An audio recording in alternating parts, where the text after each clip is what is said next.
ॐ सहनाववतु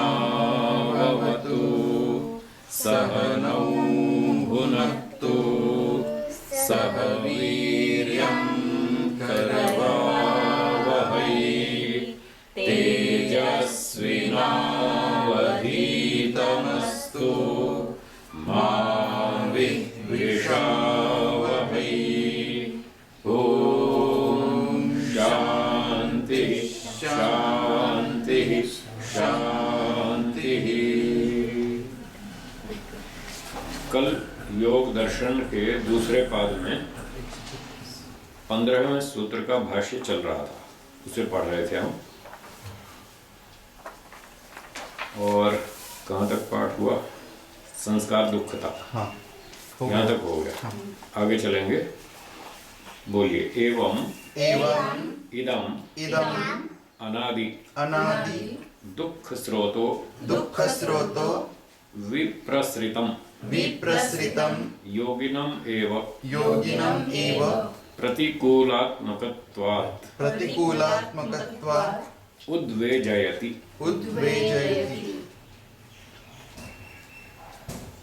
कहते हैं इस प्रकार से, एवं इस प्रकार से, इदम यह है, अनादि दुख स्रोतो, जो अनादि काल से ये दुखों का प्रवाह चल रहा है, मतलब प्रवाह से अनादि।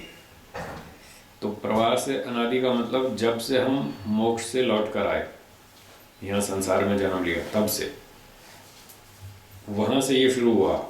और कितने ही जन्म हो गए, हजारों लाखों करोड़ों कितना हुए पता नहीं, जितने भी हुए, तब से प्रवाह से अनादि चल रहा है।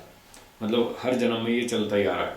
हर जन्म में दुख लेना भोगना पड़ता है। जन्म लो, छोटे बच्चे बनो, फिर स्कूल जाओ, फिर पढ़ाई करो, फिर एग्ज़ाम दो, फिर सर्दी जुकाम बुखार है, फिर कुछ है, कोई ना कोई झंझट चलता ही रहता है। और फिर थोड़े अच्छे काम किए तो फिर पैसे कमाए, फिर मकान खरीदा, कार खरीदी, खाया पिया, फिर परिणाम दुख, फिर ताप दुख, फिर संस्कार दुख, वो सब चक्कर चलता ही रहता है। तो ये अनादि काल से, प्रवाह से, अनादि काल से दुख का स्रोत ये चलता आना, दुख का जो चक्र चल रहा है, विप्रसृतम, ये फैला हुआ है, वहाँ से लेके यहाँ तक फैला हुआ है, चले ही आ रहा है हर जन्म में। और फिर ये योगिनम एव उद्वेजयति प्रतिकूलात्मकत्वात्, ये प्रतिकूल होने से, परिणाम दुख, ताप दुख, अच्छा नहीं लगता, अच्छा न लगने से योगी को ही परेशान करता है। उद्वेजयति, परेशान करता है, ठीक है, क्योंकि उसी को दिखता है, और लोगों को दिखता ही नहीं। परिणाम दुख, ताप दुख, संस्कार दुख, औरों को तो समझ में आता ही नहीं, उसी को आता है समझ में। जिसको समझ में आता है वो सावधान रहता है, ये तो गड़बड़ है, इससे बच के चलना चाहिए।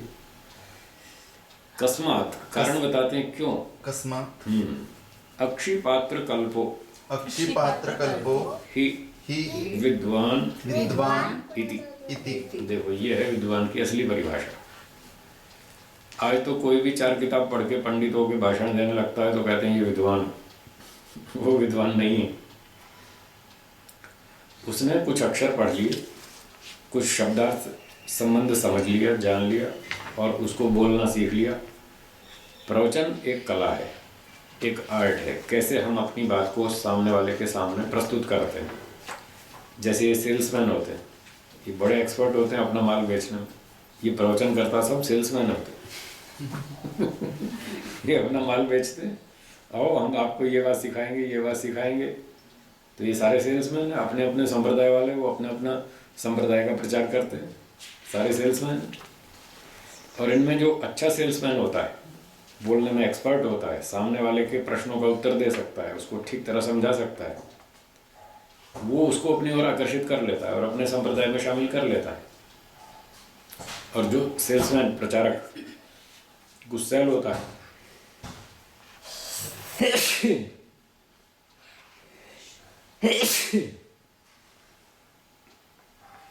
झगड़ालू होता है, गुस्सा करता है, झगड़ा करता है, कठोर भाषा बोलता है, वो अपने प्रचार में फेल हो जाता है। ऐसे ही कोई दुकानदार सेल्समैन अगर अपने ग्राहक से झगड़ा करेगा तो ग्राहक दोबारा आएगा नहीं। तो ये बात सभी प्रचारकों को समझनी चाहिए। प्रचार करना एक कला है, वो उसका अच्छे ढंग से उपयोग करना चाहिए। अपने श्रद्धालु से, सत्संगी से अच्छे ढंग से बात करो, मीठी बात करो, उसको 2 बार 4 बार समझाओ, फिर वो शंका उठाए उसका उत्तर दो। उसकी बुद्धि में उतरनी चाहिए बात, समझ में आनी चाहिए। अच्छी सरल भाषा बोलो और वो भाषा बोलो जो वो समझता है। अनेक प्रचारक वो अपने स्तर की भाषा बोलते हैं, श्रोता के स्तर की नहीं। वो संस्कृत पढ़े हैं, गुरुकुल में पढ़े हैं, अच्छे विद्वान हैं, उनकी संस्कृत भाषा बहुत अच्छी है, हिंदी भी ऊंचे स्तर की है, संस्कृत निष्ठ शब्दावली है। वो वही भाषा बोलते हैं, वो ये परवाह नहीं करते सामने वाले की समझ में आ रहा है कि नहीं आ रहा है। वो अपनी भाषा बोले जाते हैं, वो फेल हो जाते हैं, वो प्रचारक फेल हो जाते हैं। वो प्रचारक सफल होते हैं जो श्रोता के स्तर का पहले अध्ययन करते हैं और वो देखते हैं इसका स्तर क्या है, इसको कौन सी भाषा समझ में आती है, क्या शब्दावली ये रोज प्रयोग करता है, वही भाषा में बोलो तो उसको फटाफट समझ में आएगा।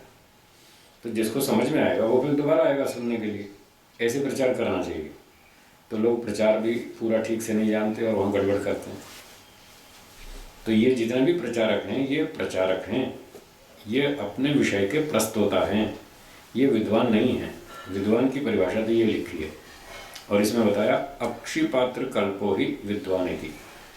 विद्वान तो अक्षिपात्र के तुल्य होता है। अक्षिपात्र मतलब आँख, अक्षि आँख को बोलते हैं। तो पात्र माने ये गोलक, आँख का जो ये गोलक है इसके समान होता है विद्वान। तो क्या तात्पर्य, आँख के समान क्या समानता दिखाना चाहते हैं, आगे बढ़ेंगे। चक्षोर अच्छा हाँ, यथोर्ण तंतु अक्षिपात्रे न्यस्तः स्पर्शेन दुःखयति न अन्येषु गात्रावयवेषु। तो ये दृष्टांत समझाते हैं क्या है दृष्टांत का साधर्म्य, समानता क्या है दृष्टांत की। यथा पूर्ण तंतु, पूर्ण तंतु के 2 अर्थ हैं। एक है ऊन का बाल, जो ऊन होती है ना, वूल, स्वेटर होता है वूल, वूलन, तो उसमें जो ऊन होती है उसको ऊर्ना कहते हैं। उसका तंतु ऊन का बाल, थोड़ा सा पतला सा धागा, एक तो ये अर्थ है। दूसरा ऊर्ना तंतु का अर्थ है जो मकड़ी होती है, मकड़ी का जाला, जो जाला बनती है उसका थोड़ा सा जाला, एक तार, उसका नाम है ऊर्ना तंतु। तो चाहे ऊन का बाल हो चाहे मकड़ी का जाला हो, थोड़ा सा एक धागा सा। अक्षिपात्रे न्यस्तः, यदि आँख में गिर जाए, छोटा सा पतला सा बाल, मकड़ी का जाला अगर आँख में गिर जाए तो स्पर्शेन दुःखयति, वो बड़ा दुख देता है, कष्ट होता है। आँख में इतना सा भी, हल्का सा भी तिनका गिर जाए, एक धूल का कण गिर जाए, बहुत दर्द होता है, कष्ट होता है, दुख होता है, आँख में दुख होता है। न अन्येषु गात्रावयवेषु, अगर यहाँ कंधे पे रगड़ो, पाँव की एड़ी में रगड़ो, घुटने पे रगड़ो तो कुछ पता भी ना चले। उन अन्य शरीर के अवयवों पर, अंगों पर उसको रगड़ने से भी कुछ पता नहीं चलता, पर आँख में गिर जाए तो बहुत कष्ट होता है। तो आँख में और बाकी अंगों में कितना फर्क हुआ, बहुत सेंसिटिव है आँख, थोड़ा सा भी नहीं सहन करती, चुभता है जरा सा भी। तो एवं, आगे पढ़िए, एवं एतानि दुःखानि अक्षिपात्रकल्पं योगिनम् एव क्लिश्नन्ति न इतरं प्रतिपत्तारम्।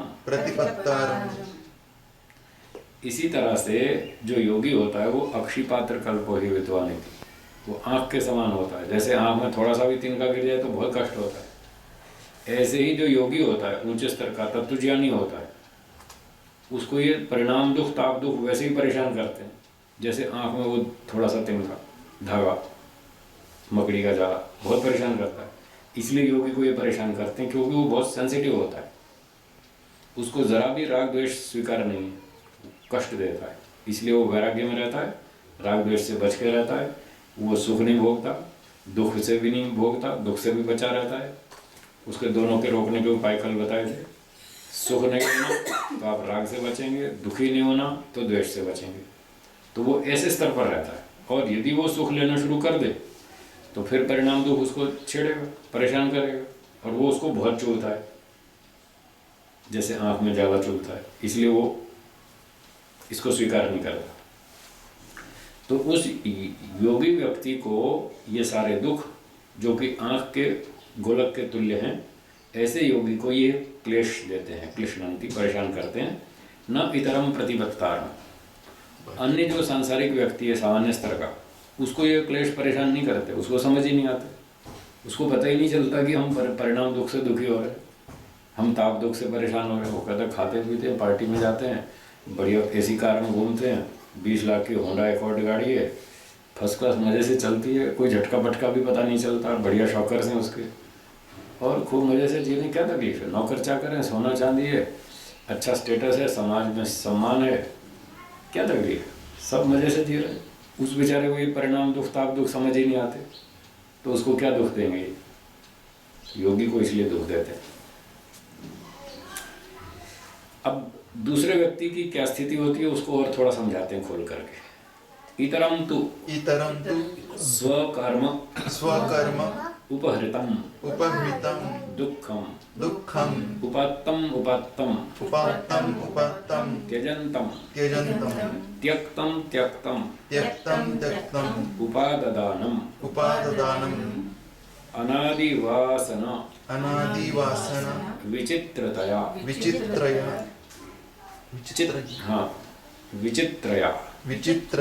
चित्तवृत्त्या समन्ततो अनुविद्धम इव अविद्यया हातव्ये एव अहंकार ममकार अनुपातिनम जातम बाह्य आध्यात्मिक उभय निमित्ता त्रिपर्वाण तापाः अनुप्लवन्ते। अच्छा लंबा वाक्य। तो कहते हैं इतरम, जो सामान्य व्यक्ति है, योगी से भिन्न मोटे स्तर का सामान्य स्तर का जो व्यक्ति है, उस व्यक्ति को, द्वितीय एकवचन इतरम, उस सामान्य व्यक्ति को तो स्वकर्म उपहृतम, अपने कर्मों से प्राप्त हुआ। उसके कर्म ऐसे ही, सामान्य व्यक्ति के तो राग द्वेष वाले कर्म, अपने उस राग द्वेष वाले कर्मों से उसको सुख भी और दुख भी मिलता ही रहता है। दुखम उपात्तम त्यजंतम, उपात्तम माने गृहीतम, प्राप्त करना, उपात्तम प्राप्तम, जो प्राप्त किया उसने। हर जन्म में वो दुख प्राप्त करता है सामान्य व्यक्ति, और फिर मरा जाता है, वो दुख छूट जाते हैं, और फिर अगला जन्म फिर दुख भोगता है, फिर छूट जाते हैं, फिर दुख भोगता है, फिर छूट जाते हैं। तो प्राप्त कर करके छोड़ने वाले व्यक्ति को प्राप्तम त्यजंतम, प्राप्त कर करके छोड़ने वाले व्यक्ति को। फिर आगे इससे उल्टा लिखा है, त्यक्तम उपाददानम, छोड़ के फिर वापस भोगने वाले व्यक्ति को, वो छोड़ के फिर वापस भोगता है, क्योंकि उसके वही राग द्वेष वाले कर्म रहते हैं। तो कभी सुख कभी दुख ऐसे आता रहता है और जाता रहता है। तो दूसरे व्यक्ति सुख दुखों को भोग करके छोड़ता रहता है, और छोड़ के फिर वापस भोगता रहता है। ऐसे व्यक्ति को उपाददान अनादि वासना विचित्रया चित्तवृत्त्या, तो अनादिकाल से जो संस्कारों से युक्त चित्तवृत्ति है, उस चित्तवृत्ति के माध्यम से, उसके द्वारा, ठीक है, ये विचित्रया चित्तवृत्त्या का विशेषण है, दोनों तृतीय एकवचन में। तो अनादिकाल से जो संस्कारों से युक्त चित्तवृत्तियां चल रही हैं हमारी, उस आम आदमी की, सामान्य व्यक्ति की, उस चित्तवृत्ति से समन्ततो, सब ओर से, अनुविद्धम, सब ओर से बंधा हुआ, जाल में फंसा हुआ, जकड़ा हुआ, चारों ओर से वो फंसा हुआ बेचारा राग द्वेष में। अविद्या हातव्य एव, अविद्या के कारण, क्योंकि उसमें अविद्या बहुत सी है, तो वो अविद्या के कारण जो छोड़ने योग्य वस्तु है, हातव्य छोड़ने योग्य वस्तु में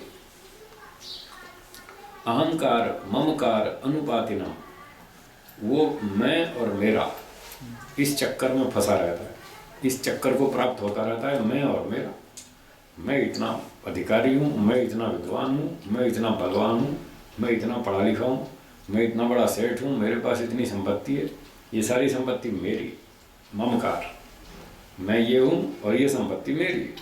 ऐसे वो बेचारा अकड़ में घूमता रहता है अविद्या के कारण, जबकि उसका कुछ भी नहीं।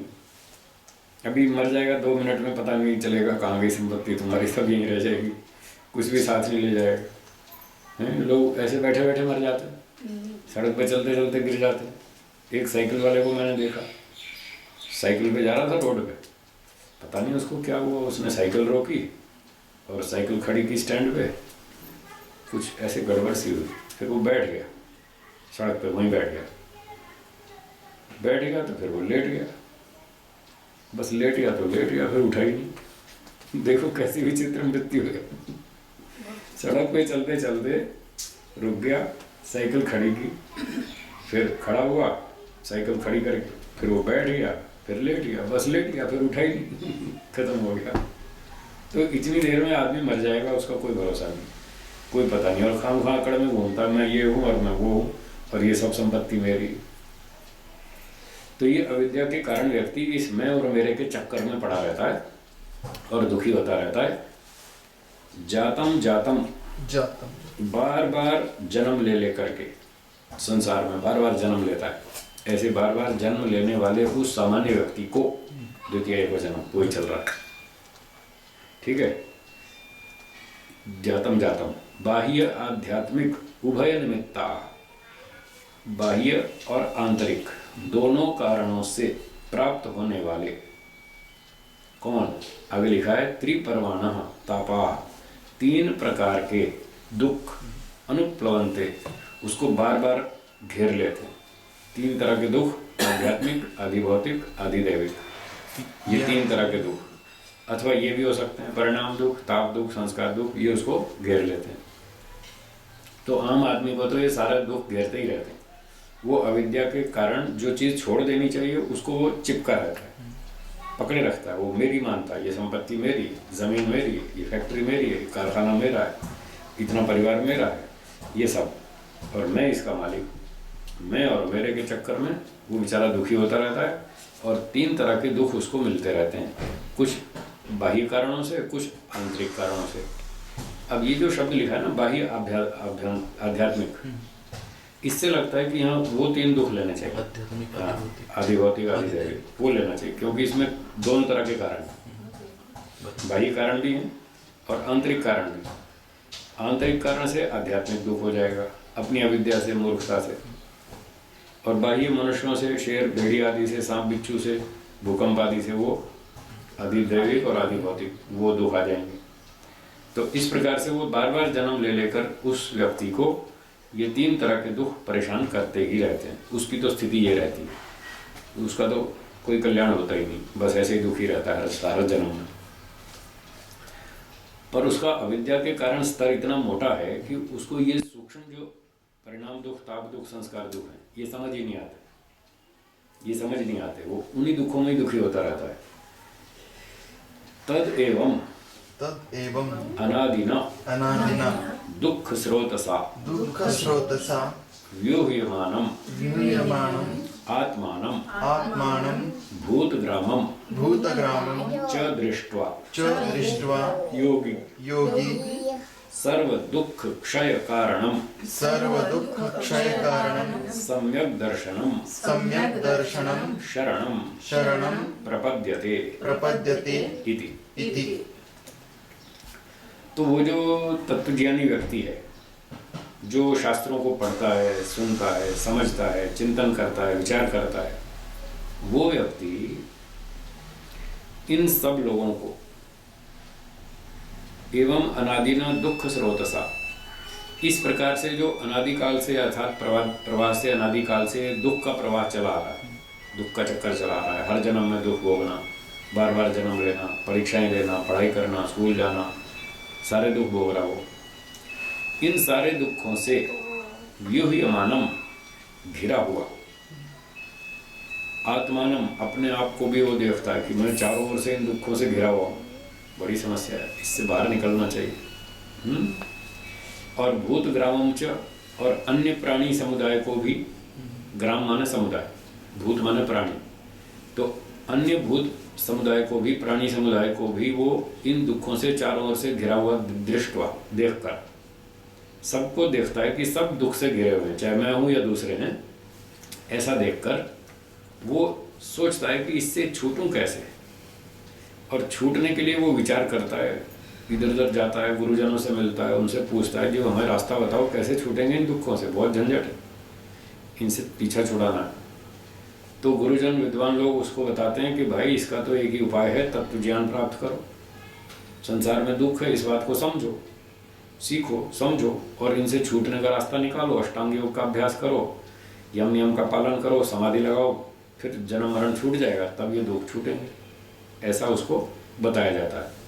तो ये सारा सुन समझकर वो व्यक्ति, योगी व्यक्ति, सर्व दुख क्षय कारणम, सब दुखों के विनाश का जो कारण है, सम्यक दर्शनम तत्व ज्ञानम, उस सम्यक दर्शन को, तत्व ज्ञान को शरणम प्रपद्यते, उसकी शरण में जाता है। बस अब तो तत्व ज्ञान ही एक रास्ता है और कोई रास्ता नहीं है, चलो वही प्राप्त करेंगे। इस तरह से वो गहराई से सोचता है, एक एक बात को अच्छी तरह समझता है, और वो सब रास्ता निकाल लेता है और तत्व ज्ञान की प्राप्ति कर लेता है।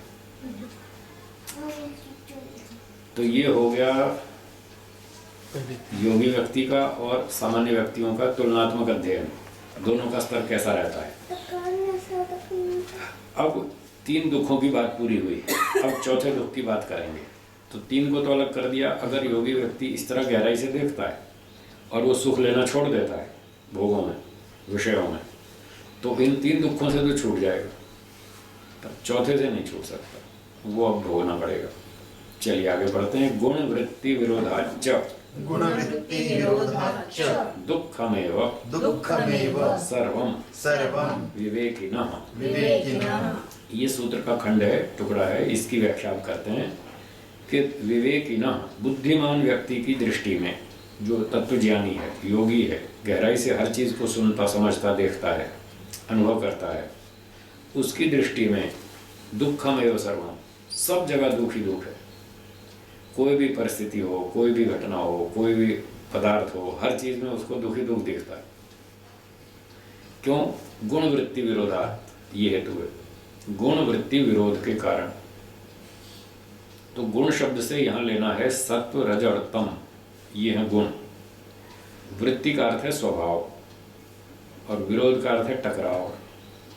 इन गुणों के स्वभाव में टकराव है, गुणों में स्वभाव में विरोध है। कैसे है, आगे पढ़ते हैं।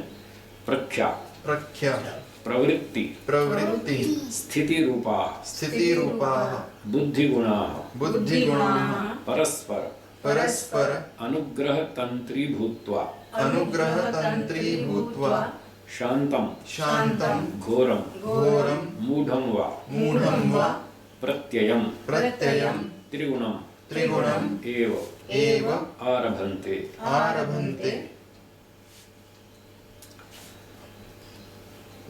प्रख्या माने प्रकाश, ये जो सूर्य का प्रकाश, चंद्रमा का प्रकाश, अग्नि का प्रकाश, जितनी भी लाइट है, ये सब प्रख्या है, प्रकाश।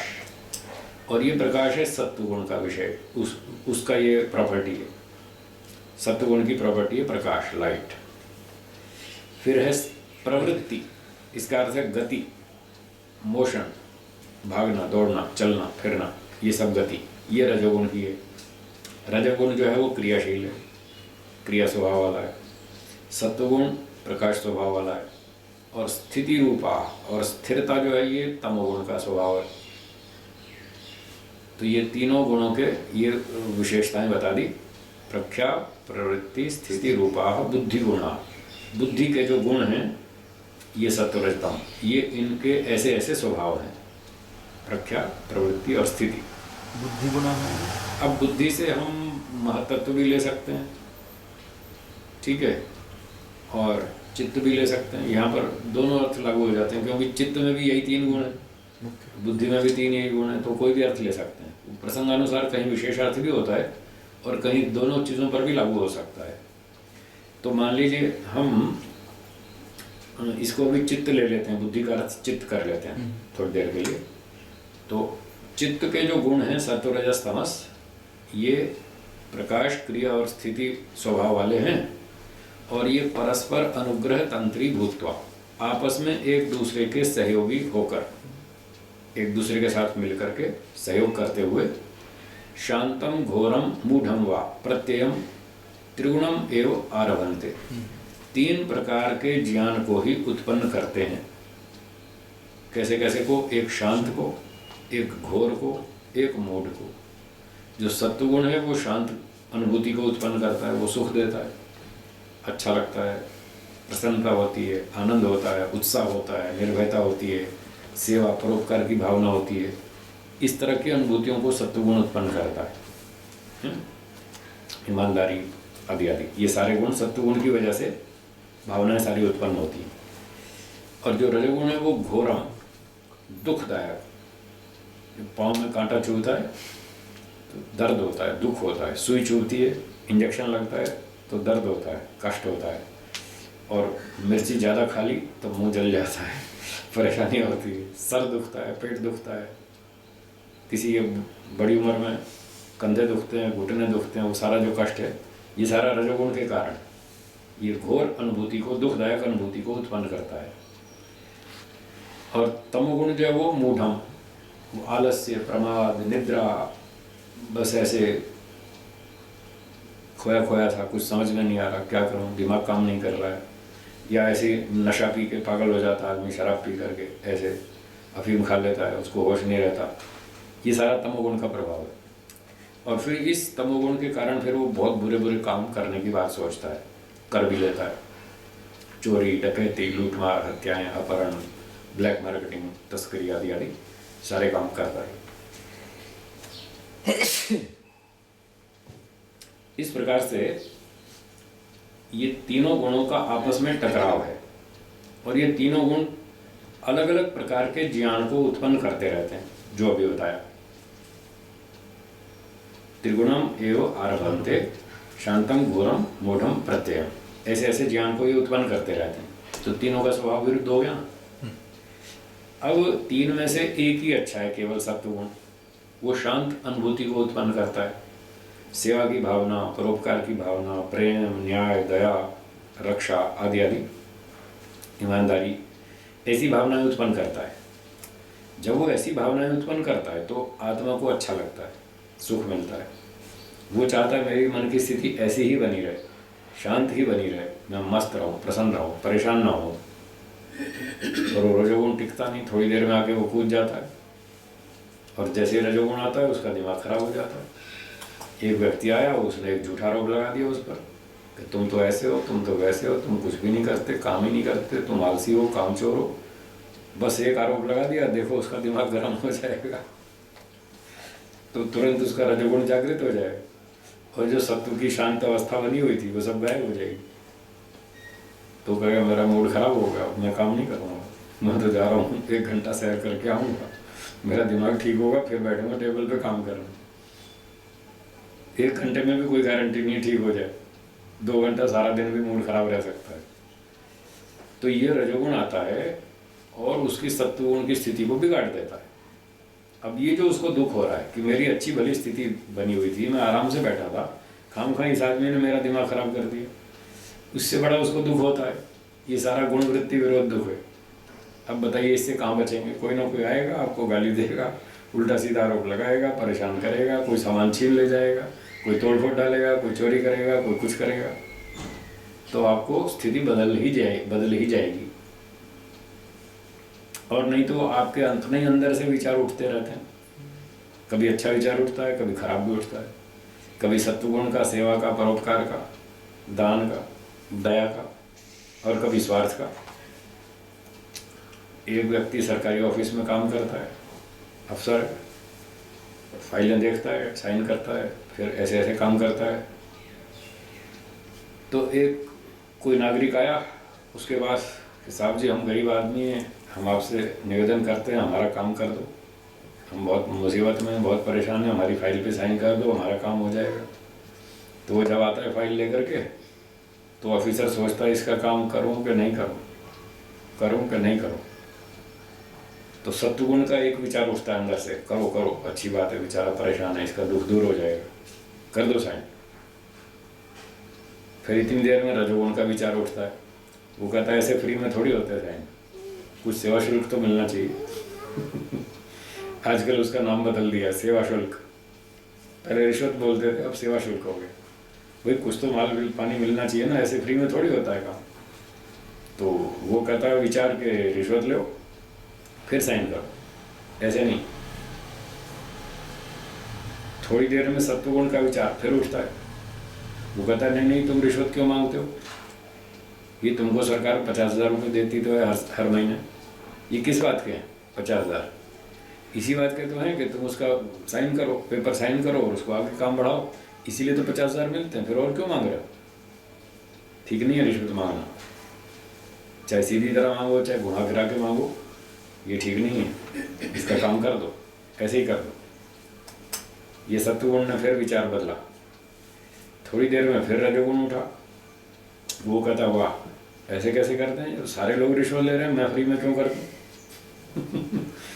कुछ तो मुझे भी मिलना चाहिए ना, जैसे ये लोग अफसर हैं मैं भी अफसर हूँ, ये सारे एक ही ऑफिस में हम काम करते हैं, ये फ्री में नहीं करते मैं क्यों करूँ, मुझे भी कुछ मिलना चाहिए, नहीं तो ये सारे मुझे मूर्ख कहेंगे कि तू पागल है, तू फ्री में काम करता है। तो वो और झगड़ा करेंगे मेरे साथ, नहीं नहीं कुछ तो मिलना ही चाहिए, रजोगुण कहता है। फिर सत्वगुण का विचार उठता है, वो कहता है देख अगर इंक्वायरी हो गई ना, पकड़ा गया ना, फिर देखना लंबा चौड़ा केस चलेगा, बदनामी होगी, जेल भी हो सकती है, तो रिश्वत मत ले, ऐसे ही कर दे ईमानदारी से। तो सत्वगुण ने फिर ये विचार उठाया और उसको फिर टकोर की। फिर रजोगुण फिर उठा, वो चुप थोड़ी बैठता है, वो कहता है इनमें से कोई नहीं पकड़ा जा रहा, मैं क्यों पकड़ा जाऊँगा, कोई भी तो पकड़ में नहीं आ रहा, चलेगा चलेगा ले लो ले लो। सत्वगुण कहता है ना, ईश्वर दंड देगा, चाहिए पकड़े नहीं पकड़े सरकार, ये दंड दे या ना दे, ईश्वर नहीं छोड़ेगा, वो तो दंड देगा ही देगा। फिर वो उसको अनसुनी कर देता है, रजोगुण का विचार फिर उठता है, वो कहता है क्या दंड देगा, कोई ईश्वर ने कोई देखा तो है नहीं, किसी ने भगवान कहाँ है, अगला जन्म किसी ने देखा है, क्या है, कुछ नहीं, सब फालतू बातें छोड़ो, अपना खाओ पियो मजा करो। और जब ये नहीं पकड़े जा रहे तो मैं भी नहीं पकड़ा जाऊँगा, और अगर पकड़ा भी गया, मान लेते हैं पकड़ा भी गया, तो थोड़ी रिश्वत देकर मैं भी छूट जाऊँगा, फिर क्या दिक्कत है? कोई पिटाई तो होनी नहीं, थोड़े पैसे दे दो आके जान छूट जाएगी, इसलिए ले लो।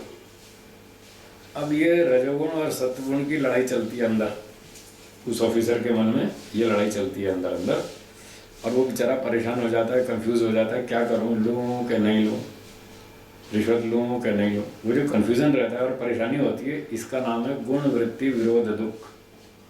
बताइए, सुबह से रात तक चलता है, हर आदमी के मन में चलता है। ये तो एक उदाहरण है केवल, आपको हर जगह पे ये अंदर की लड़ाई दिखाई देगी अगर आप ध्यान देंगे तो। सबको नहीं दिखती है, लोग ध्यान नहीं देते, इसलिए उस योगी को दिखती है। आप घर से निकलेंगे तो विचार करेंगे भी ऑफिस में 10 बजे का ऑफिस है, तो 10 बजे जाऊँ या 10:30 जाऊँ, दो विचार उठेंगे। एक विचार उठेगा 10 बजे जाओ, 10 का टाइम है।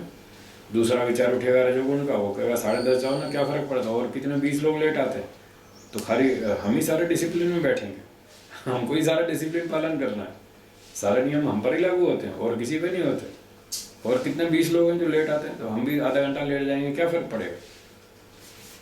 तो रजोगुण कहता है लेट जाओ, सत्वगुण कहता है नहीं टाइम पर जाओ, तो अंदर लड़ाई चलती है। फिर कई लोग बस में चढ़ते हैं, फिर सोचते हैं टिकट लूँ कि नहीं लूँ, कोई टिकट चेकर आता तो है नहीं, खाम रोज पैसे भरने पड़ते हैं। छोड़ो ना, आज नहीं लेंगे, फिर विचार आता है ले लो, फंस जाएंगे तो, आज ही चेकर आ गया तो, और आज ही पकड़े गए तो, इसलिए ले लो। रजोगुण कहता है पिछले 1 महीने में तो आया नहीं एक बार भी, आज भी क्यों आएगा, नहीं आएगा नहीं आएगा, छोड़ो नहीं लेंगे। आप देखिए हर जगह पर ये मन में लड़ाई चलती है, दो विचारों की। सब्जी खरीदनी है, फल खरीदना है, कोई कपड़ा खरीदना है, कोई शॉपिंग खरीदनी है, कोई भी सामान खरीदना है शॉपिंग में, तो आपके अंदर वहाँ लड़ाई चलती है, ये कपड़ा खरीदूँ कि नहीं खरीदूँ, सस्ता है कि महंगा है। कहीं ऐसा तो नहीं कि लोग मुझे मूर्ख कहेंगे तू फालतू महंगा पैसे देकर आया और घटिया माल लेकर आया। तो हर जगह ये रजोगुण और सत्वगुण और तमोगुण के विचार चलते रहते हैं। लोग इसको दो मन कहते हैं। वास्तव में मन दो नहीं दो है, नहीं है। मन तो एक ही है, और मन तो वैसे भी जड़ है, वो तो कुछ बोलता ही नहीं। ये सब आत्मा ही बोलता है, आत्मा के ही विचार होते हैं, और ये गुणों से प्रभावित होता रहता है, कभी सत्वगुण से कभी रजोगुण से। वो अपना अपना प्रभाव छोड़ते रहते हैं और जीवात्मा उससे प्रभावित होकर ये सब सोचता रहता है, और सोच सोच के वो बेचारा परेशान होता रहता है सारे दिन। इसका नाम है गुण वृत्ति विरोध दुख। तमोगुण का स्तर और भी घटिया है। वो कहता है इसका काम ऐसे नहीं करूँगा, जब तक 5 लाख रुपए की रिश्वत नहीं देगा इसका काम नहीं करूँगा। वो कहता है साहब मेरा तो घर ही बिक जाएगा, मैं 5 लाख कहाँ से दूंगा, मेरे पास तो इतने पैसे हैं ही नहीं, लाऊं कहाँ से। नहीं, हमें कुछ नहीं पता, तुम्हारा काम ऐसे नहीं होगा, तुम कहीं से भी करो, चोरी करो, डकैती करो, कुछ भी करो, हमको 5 लाख मांगता है, इतना दोगे तो ही काम करेंगे, नहीं तो नहीं करेंगे।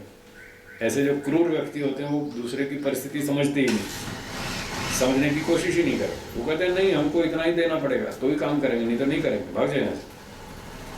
अब ये तमोगुणी स्थिति वाले लोग, मतलब बहुत ज़्यादा खराब स्तर के। तो ऐसे कभी सत्वगुण और तमोगुण की लड़ाई चलती है मन में, कभी सत्व और रज की लड़ाई चलती है, कभी रज और तम की लड़ाई चलती है। रजोगुण कहता है 1 लाख में कर दो, तमोगुण कहता है नहीं 5 लाख पूरे लेंगे।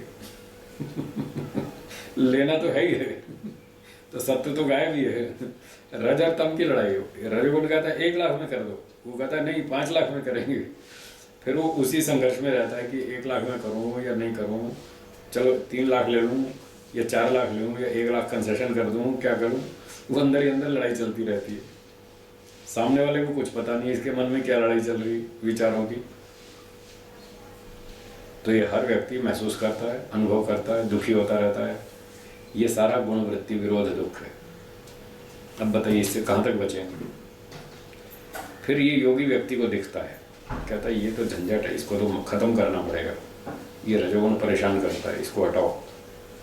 सत्वगुण की बात ही मानूंगा, रजोगुण की भी नहीं, तमोगुण की भी नहीं, दोनों की नहीं मानूंगा, सिर्फ सत्वगुण की ही मानूंगा, उसी से मुझे शांति मिलती है। आम आदमी को तो पता ही नहीं चलता, क्योंकि उसको तो कंधे की तरह यहाँ बाल रगड़ो तो कुछ पता ही नहीं चलता। और मेरा स्तर तो आँख के समान है, आँख में थोड़ा सा बाल चुभ जाए तो बहुत कष्ट होता है। तो मैं तो थोड़ी भी गड़बड़ नहीं चलाऊंगा, पूरा 100% ईमानदारी से काम करूंगा, सत्वगुण को ही बनाए रखूंगा।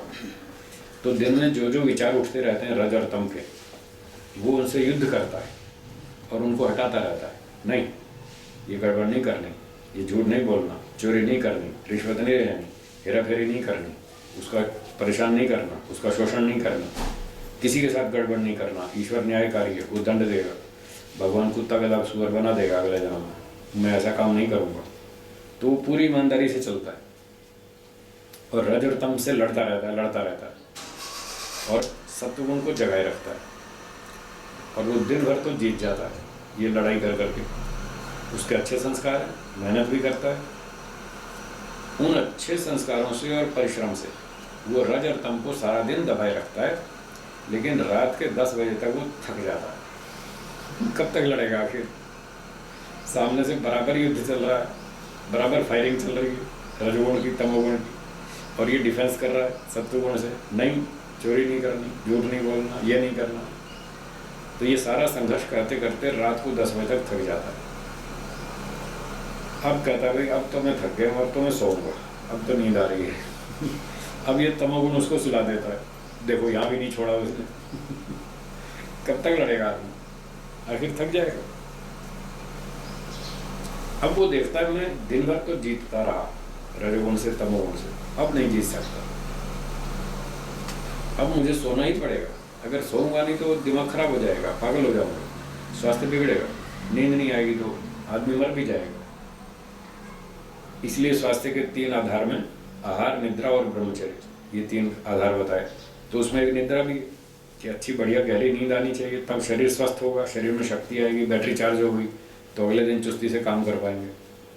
तो अब वो सोचता है अब तो मुझे सोना ही पड़ेगा। वो सोना नहीं चाहता और तमोगुण उसको सुला देता है। ये उसके सामने समस्या है। इसका नाम है गुण वृत्ति विरोध दुख। न चाहते हुए भी तमोगुण के नीचे दबना पड़ता है। आज से 32-35 साल पहले जब गुरु जी से हमारा नया नया परिचय हुआ तो एक कल एक बात बताई थी मैंने उनकी। वो कहते थे मैं बादाम खाता हूँ और सुख नहीं लेता, मैं मिठाई खाता हूँ और सुख नहीं लेता। तो हमने कहा गुरु जी हमारी समझ में नहीं आया। फिर वो तो उन्होंने समझा दिया। उन्हीं दिनों में वो एक बात ये भी कहते थे, मैं सोना नहीं चाहता और मुझे सोना पड़ता है। ये भी कहते थे। तो हमने कहा गुरु जी ये भी समझ में नहीं आया। सारी दुनिया सोना चाहती है, आप क्यों नहीं सोना चाहते? लोग सोते रहते हैं, सुबह 8-8 बजे तक उठते ही नहीं हैं। बच्चों को चिल्ला चिल्ला के उठाना पड़ता है स्कूल जाने के लिए। उठो उठो, देर हो रही है, जल्दी करो, तैयार हो जाओ, वो रिक्शा आने वाली है, बस आने वाली है तुम्हारी, जल्दी करो। तो माता पिता चिल्ला चिल्ला के थक जाते हैं, बच्चे उठते नहीं। नींद में सुख मिलता है ना, तभी तो नहीं उठते। तो सारी दुनिया सुख लेती है नींद का, आप क्यों नहीं लेते? आप क्यों कहते हैं मैं सोना नहीं चाहता? क्या कारण है? हमको समझाइए।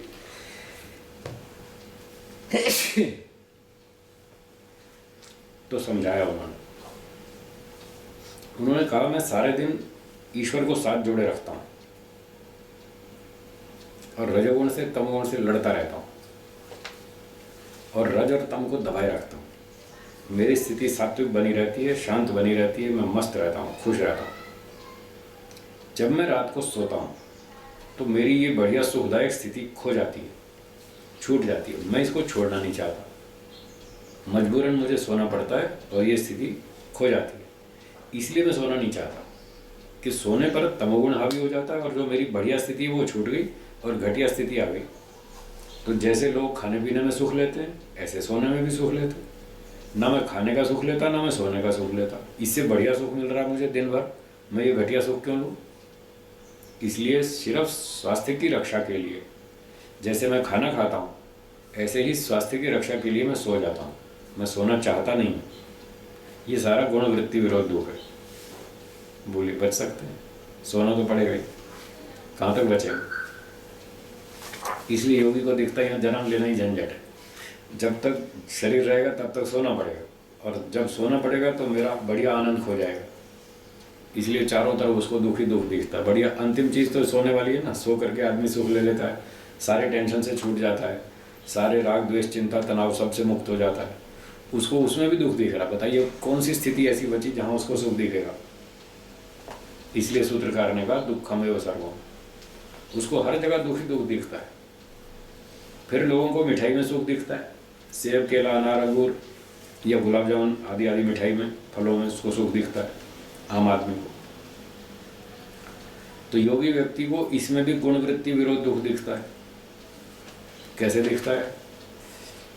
उसको मालूम है कि संसार की कोई भी वस्तु केवल सत्वगुण से नहीं बन सकती, अकेले सत्वगुण से नहीं बन सकती। उसमें रज और तम का सम्मिश्रण करना पड़ता है। जैसे आप हलवा बनाना चाहें, शीरा, केवल पानी से बन जाएगा? नहीं बनेगा। कुछ और चीज़ भी तो मिक्स करनी पड़ेगी। पानी से हलवा थोड़ी बनता है। सूजी चाहिए, घी चाहिए, चीनी चाहिए, केसर चाहिए, इलायची चाहिए। चलो केसर इलायची ना भी डालो, इतनी तो कम से कम चाहिए ना। घी चाहिए, सूजी या आटा चाहिए, कुछ एक आइटम तो चाहिए, चीनी भी चाहिए, तब हलवा बनेगा। और फिर साथ में पानी डालेंगे। 3-4 आइटम तो कम से कम चाहिए, उसके बिना तो हलवा बनता नहीं। ऐसे ही ये जो संसार के हलवे बना रखे भगवान ने, रूप रस गंध शब्द स्पर्श, जो भी हलवे बना रखे हैं 5 तरह के विषय, इनमें भी कुछ तो मिक्स करना पड़ेगा। अकेले एक गुण से सृष्टि नहीं बन सकती। इसलिए उसको रज और तम भी मिक्स करना पड़ा। ये उसकी भी व्यवस्था थी, मजबूरी थी, इसलिए उसने मिक्स करके बनाया।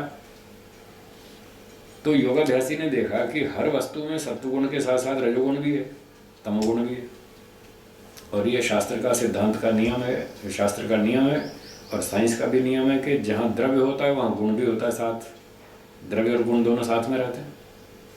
अकेला द्रव्य गुण के बिना नहीं होता कोई भी, अकेला गुण द्रव्य के बिना नहीं रह सकता। तो जहाँ सत्व गुण है वहाँ उसका विशेषता भी है, उसकी प्रॉपर्टीज भी हैं, सुख देना आदि आदि। और जहाँ रज है वहाँ उसके गुण भी होंगे, दुख देना आदि।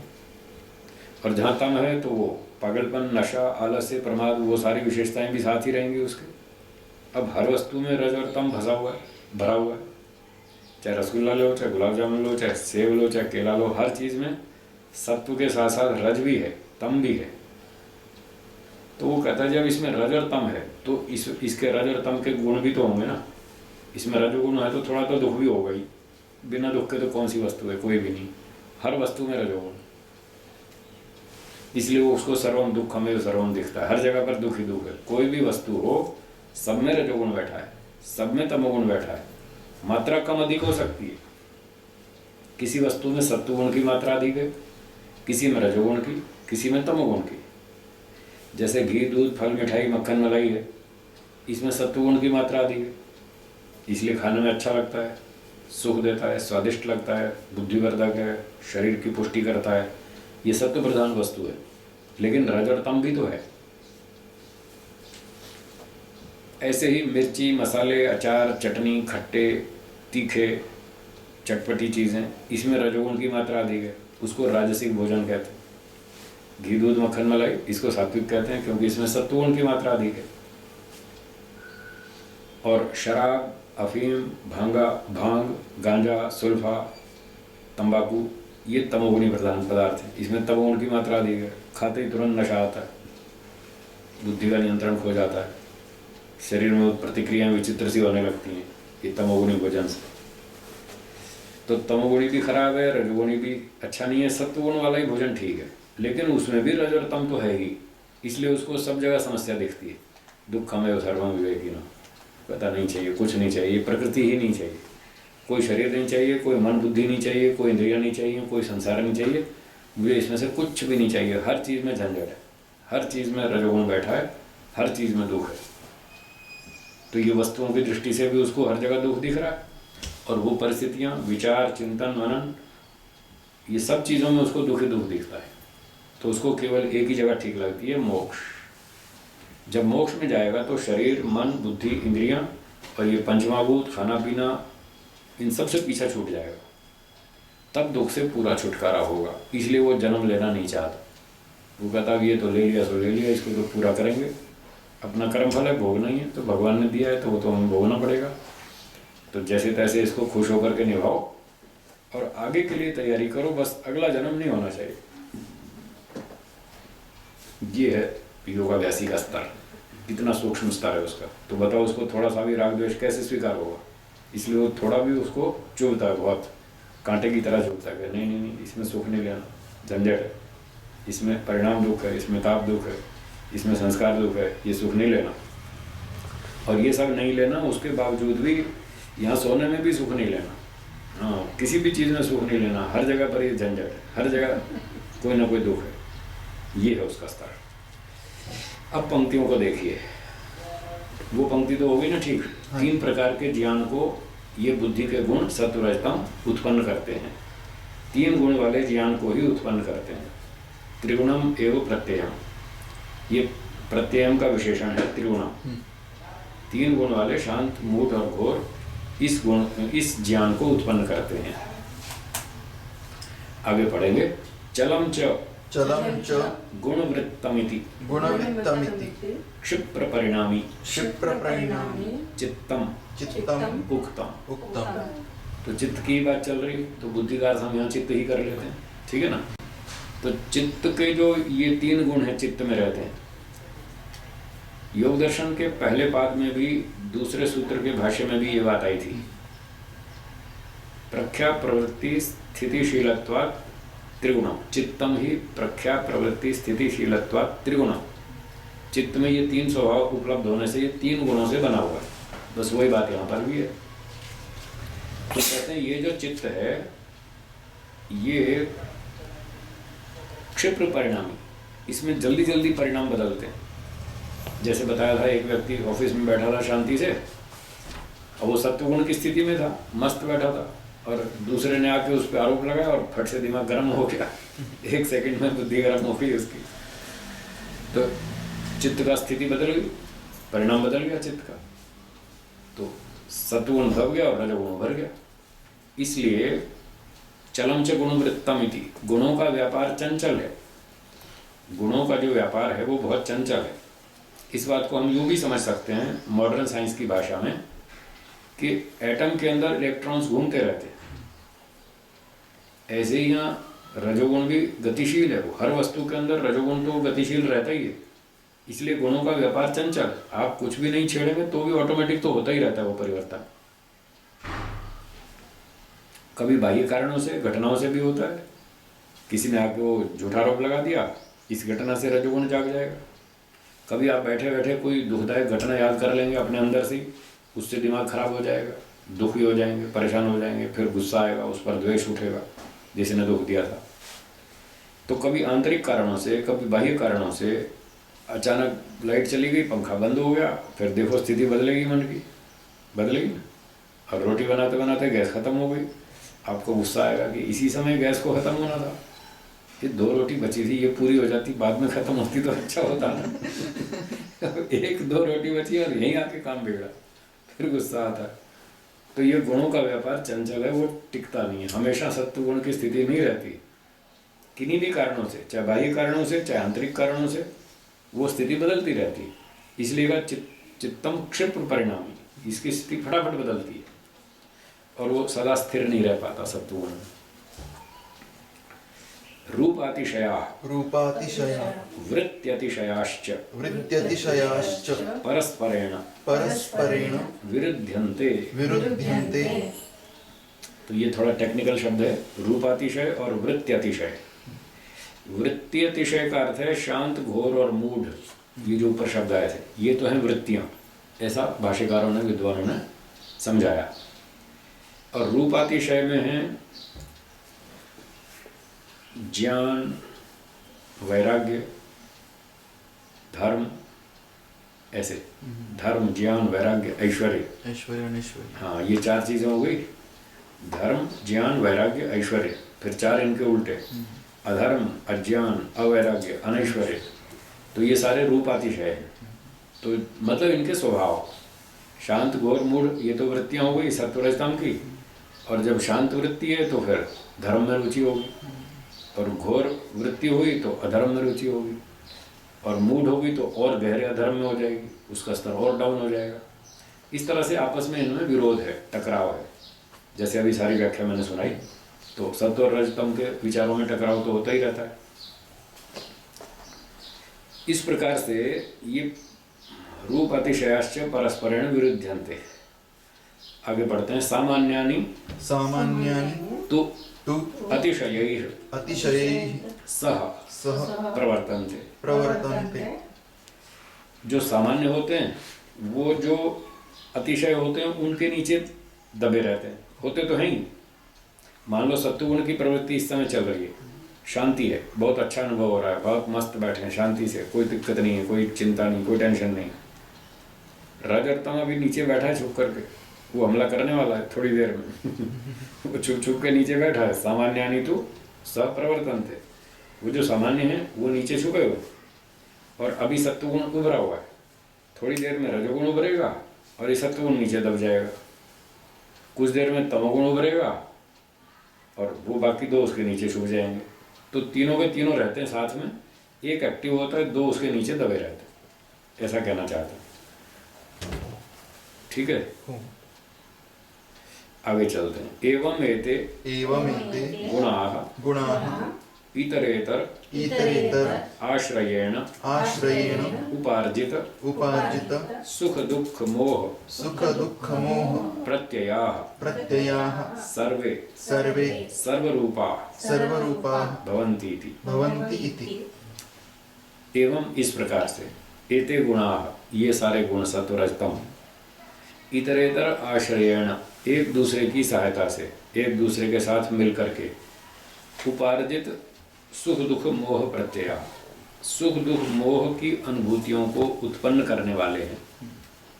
एक दूसरे के साथ मिलकर ये सुख दुख और मोह की अनुभूतियां पैदा करते रहते हैं सत्वरजतम। इस प्रकार से सर्वे सर्वरूपा भवन्ति, सभी सब रूपों वाले होते हैं। जैसे खीर पूरी बताई, ये सत्व प्रधान है, तो रज और तम भी इसमें है। और मिर्ची मसाले अचार चटनी खट्टी चीज़ें, वो रजोगुण प्रधान है, तो सत्व और तम भी उसके साथ है। और जो शराब, अंडे, मांस, तंबाकू, भांग, सुल्फा, गांजा, अफीम, ये तमोगुण प्रधान है, तो रज और सत्व भी उसके अंदर है। तो सभी सारे रूपों वाले हैं। हर वस्तु में तीनों की तीनों चीज़ें, इसलिए जब सारी की सारी सब में है तो वो सारे अपना अपना प्रभाव कभी तो दिखाएंगे। आज एक केला बहुत अच्छा है, ठीक पका हुआ है, बढ़िया है, मीठा है, आज उसको खाएंगे तो वो सत्व प्रधान है, सुख देगा, शक्ति देगा, बुद्धि बढ़ाएगा, ठीक करेगा। लेकिन वही केला आप 3 दिन धूप में रख दीजिए और फिर देखिए उसका क्या हाल बनेगा। पका हुआ बढ़िया केला 3 दिन धूप में रख दीजिए, सुबह से शाम तक, बिगड़ जाएगा ना, सड़ जाएगा। अब वो सत्वगुण उसमें नहीं रहा, रजोगुण बढ़ गया और स्थिति बदल गई। अब वो गल सड़ जाएगा, अब खाएंगे तो रोगी बनाएगा। और वही केला 10 दिन तक धूप में रख दो और पानी में डाल के रखो और धूप और पानी में सड़ाते रहो तो वो तमोगुणी हो जाएगा। उसमें तमोगुण भी है, रजोगुण भी है, सत्वगुण भी है। अलग अलग समय पर वो गुण उभरता है और बाकी वो 2 गुण नीचे छुप जाते हैं, दब जाते हैं। कुछ उसके अंदर ही सत्वरजतम बैठा हुआ, कुछ बाहर से आ जाता है, गर्मी से, अग्नि से आ गया, कुछ पानी से आ गया, वो गला देगा, सड़ा देगा, उसकी हालत खराब कर देगा। तो इसलिए सर्वे सर्वरूपा भवन्ति, सभी पदार्थ सभी रूप वाले हैं, उसमें दुख जरूर है सब में। इस प्रकार से गुण प्रधान भाव कृतः, गुण प्रधान भाव कृतः तु एषाम विशेष इति। विशेष इति। हैं तो सभी पदार्थ सभी गुणों वाले, लेकिन गौण और मुख्यता के कारण इनमें अंतर है। जैसे अभी बताया, घी, दूध, मक्खन, मलाई सात्विक, मिर्ची मसाले राजसिक और शराब, मांस आदि तामसिक, ये भेद है इनका। तस्मात् दुःखमेव सर्वं विवेकिनः इति। इसलिए बुद्धिमान को हर जगह दुखी दुख दिखता है। वो कहता है यहाँ जन्म लेना ही मूर्खता है, यही सबसे बड़ी गलती है, हमने जन्म लिया, अब तो हो गई तो हो गई, कम से कम आगे तो सुधार लो। अगला तो जन्म रोको कम से कम, नहीं तो बार बार जन्म लेंगे, फिर ये सारे दुख भोगने पड़ेंगे। ठीक है जी, तो ये भाष्य हो गया पूरा। अब जो अगली पंक्तियां हैं, वास्तव में ये अगले प्रसंग की भूमिका है। यहाँ तक सारी बात पूरी हो गई। दुःखमेव सर्वं विवेकिनः, अगला हेम दुःखम है क्या? हाँ, हेम दुःखम अनागतम आगे सत्सूत्र 16 में। तो अब उसकी भूमिका बनाते हैं अगले शब्दों में। चलिए पढ़ेंगे। तद अस्य महतो दुःख समुदायस्य प्रभव बीजम अविद्या। ये सारा लंबा चौड़ा दुख का भंडार, जन्म जन्म का जो चक्कर चल रहा है, दुख लेना होना, इस सारे महान दुख समुदाय का प्रभव बीजम, उत्पत्ति कारणम, प्रभव उत्पत्ति, बीज कारण, इस सारे दुख समुदाय का उत्पादक कारण अविद्या है। सबसे बड़ा शत्रु हमारा अविद्या है। इसकी खूब पिटाई करनी चाहिए हर रोज, सुबह से रात तक पूरा दिन अपने अंदर ढूंढते रहो कितनी अविद्या है मेरे अंदर। वो अनित्य अशुचि दुःखानात्मसु वही सूत्र है, उसको लेकर के पूरा चेक करते रहिए मेरे अंदर कितनी अविद्या है। तो ये सारा मुख्य कारण है। इसी के विनाश के लिए महर्षि दयानंद जी ने आर्य समाज का 8वां नियम बनाया, अविद्या का नाश और विद्या की वृद्धि करनी चाहिए। तो हम जो पढ़ रहे हैं ये विद्या की वृद्धि कर रहे हैं, और इसकी वृद्धि होने से अविद्या का नाश होगा। और ये विद्या की जो वृद्धि है, अभी तो ये शाब्दिक ज्ञान है, फिर इसको बार बार दोहराएंगे, चिंतन मनन करेंगे, विचार करेंगे, इसको तत्व ज्ञान के स्तर पर लाएंगे। जब तत्व ज्ञान के स्तर पर आएगा वो है असली विद्या, उसका असली स्तर वो है। उस स्तर से फिर अविद्या का नाश होगा। तत्व ज्ञान से मोक्ष होता है और कोई उपाय नहीं। तो ये कह रहे हैं कि इस सारे दुख समुदाय का मूल कारण, उत्पादक कारण अविद्या है। तस्याश्च सम्यक दर्शनम अभाव हेतु तस्याश्च अभाव हेतु, उस अविद्या के विनाश का कारण, उसको नष्ट करने का जो उपाय है वो है सम्यक दर्शनम, तत्व ज्ञान। बस तत्व ज्ञान ही उपाय है उसका विरोधी। अविद्या का विरोधी विद्या, विद्या अर्थात तत्व ज्ञान, सम्यक दर्शन, शुद्ध ज्ञान। ये नियम है संसार में, जो पदार्थ आपस में विरोधी होते हैं वो एक दूसरे के विनाशक होते हैं। गर्मी लगे तो ठंडी लाओ, ठंडी लगे तो गर्मी लाओ, उसका विरोधी तत्व लाओ, समस्या हल हो जाएगी। रात को ठंडी लगती है तो गर्म कपड़ा हो, दिन में धूप में गर्मी लगती है तो ठंडा लगाओ, एसी लगाओ, कम वो लगाओ, पंखा लगाओ, कूलर लगाओ। तो जो विरोधी होते हैं वो एक दूसरे के विनाशक होते हैं। विद्या का विरोधी तत्वज्ञान, तत्वज्ञान का विरोधी अविद्या, अविद्या का विरोधी तत्वज्ञान और तत्वज्ञान का विरोधी अविद्या। एक दूसरे के विरोधी, एक दूसरे के विनाशक है। यदि अविद्या बढ़ेगी तो हमारा तत्वज्ञान नष्ट हो जाएगा, यदि तत्वज्ञान बढ़ेगा तो अविद्या नष्ट होगी। तो इस प्रकार से मूल कारण अविद्या है, इसका उपाय है विनाशक तत्वज्ञान। आगे कहते हैं यथा यथा चिकित्सा शास्त्रम चिकित्सा शास्त्रम चतुर्व्यूहम चतुर्व्यूहम रोगो रोगो रोग हेतु रोग हेतु आरोग्यम आरोग्यम भैषज्यमिति। भैषज्यमिति। चिकित्सा शास्त्र का उदाहरण देते हैं। यथा चिकित्सा शास्त्रम चतुर्व्यूहम, जैसे शरीर चिकित्सा शास्त्र 4 भाग वाला है। व्यूहम भाग वाला, उसके 4 भाग है। पहला है रोग, तो आयुर्वेद कहता है पहले रोग की पहचान करो, रोग क्या है। इसको बुखार चढ़ा है, ये रोग डायग्नोज कर लिया, बुखार चढ़ गया। फिर दूसरा काम क्या करना, रोग का हेतु, ये बुखार क्यों चढ़ा, बुखार क्यों आया, इसका कारण ढूंढो, रोग का हेतु। ये पित्त की वृद्धि से रोग हुआ या कफ की वृद्धि से हुआ या वात की वृद्धि से हुआ, कौन सा वातिक ज्वर है, पैत्तिक ज्वर है या कफज ज्वर है, इसका कारण ढूंढो। और फिर तीसरा आरोग्य, इसका जो स्वस्थ अवस्था है वो क्या है, उसके क्या लक्षण है, वो पता होना चाहिए, ताकि हम ये मान लें कि हाँ अब हमारा रोग हट गया है, अब हम ठीक हो गए। ठीक होना क्या है वो भी तो पता होना चाहिए। रोगी हो गए ये भी पता चल गया और ठीक हो गए ये भी पता चल गया, तो दोनों पता होना चाहिए। रोग की स्थिति भी मालूम हो, स्वस्थ अवस्था भी मालूम हो। चौथी बात है भैषज्यमिति, उसकी चिकित्सा क्या है। अब बुखार हो गया, पता भी चल गया कि ये वात बढ़ गया इसलिए बुखार आ गया, वातिक ज्वर है, तो वातिक ज्वर का अब चिकित्सा क्या करें, अमुक औषधि खाओ, अमुक अमुक औषधि खाओ, अमुक पथ्य का ध्यान रखो, ये वस्तु नहीं खाना, आहार विहार में ये सावधानी रखो, ज्वर उतर जाएगा और ठीक हो जाएगी, उसका उपाय ढूंढो। चौथी बात। तो जैसे चिकित्सा शास्त्र के ये 4 भाग हैं, उसी तरह से एवं एवं इदम अपि शास्त्रम इदमपि शास्त्रम चतुर्व्यूहमेव, चतुर्व्यूहमेव। इस शास्त्र के भी 4 भाग हैं जैसे चिकित्सा शास्त्र के। अंतर इतना है, वो शरीर चिकित्सा करता है, ये मन की चिकित्सा करता है। दोनों चिकित्सा शास्त्र, दोनों एक जैसे हैं।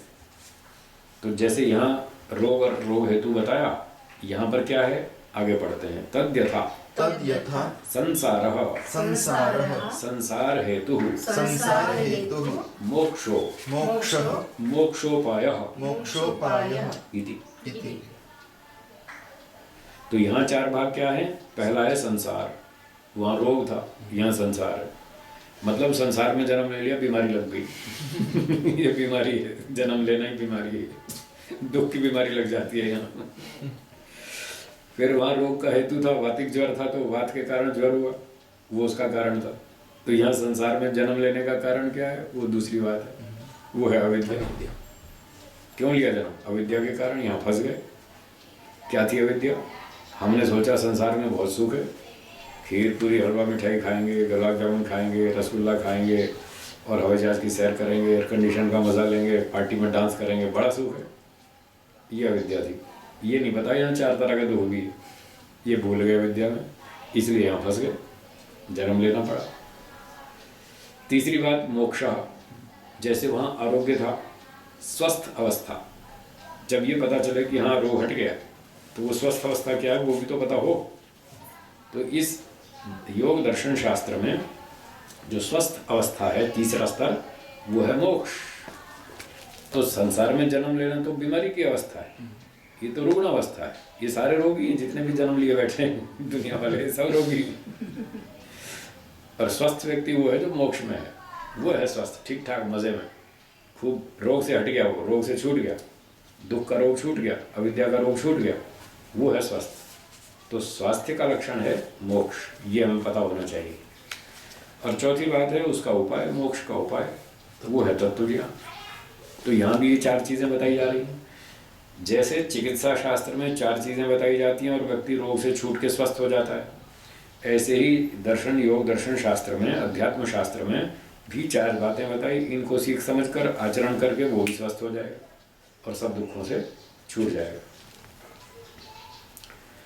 तो अब इनकी व्याख्या करते हैं। ये संसार क्या है, संसार का हेतु क्या है, पढ़िए। तत्र तत्र दुख बहुलः दुःख बहुलः संसारो संसारो हेयः।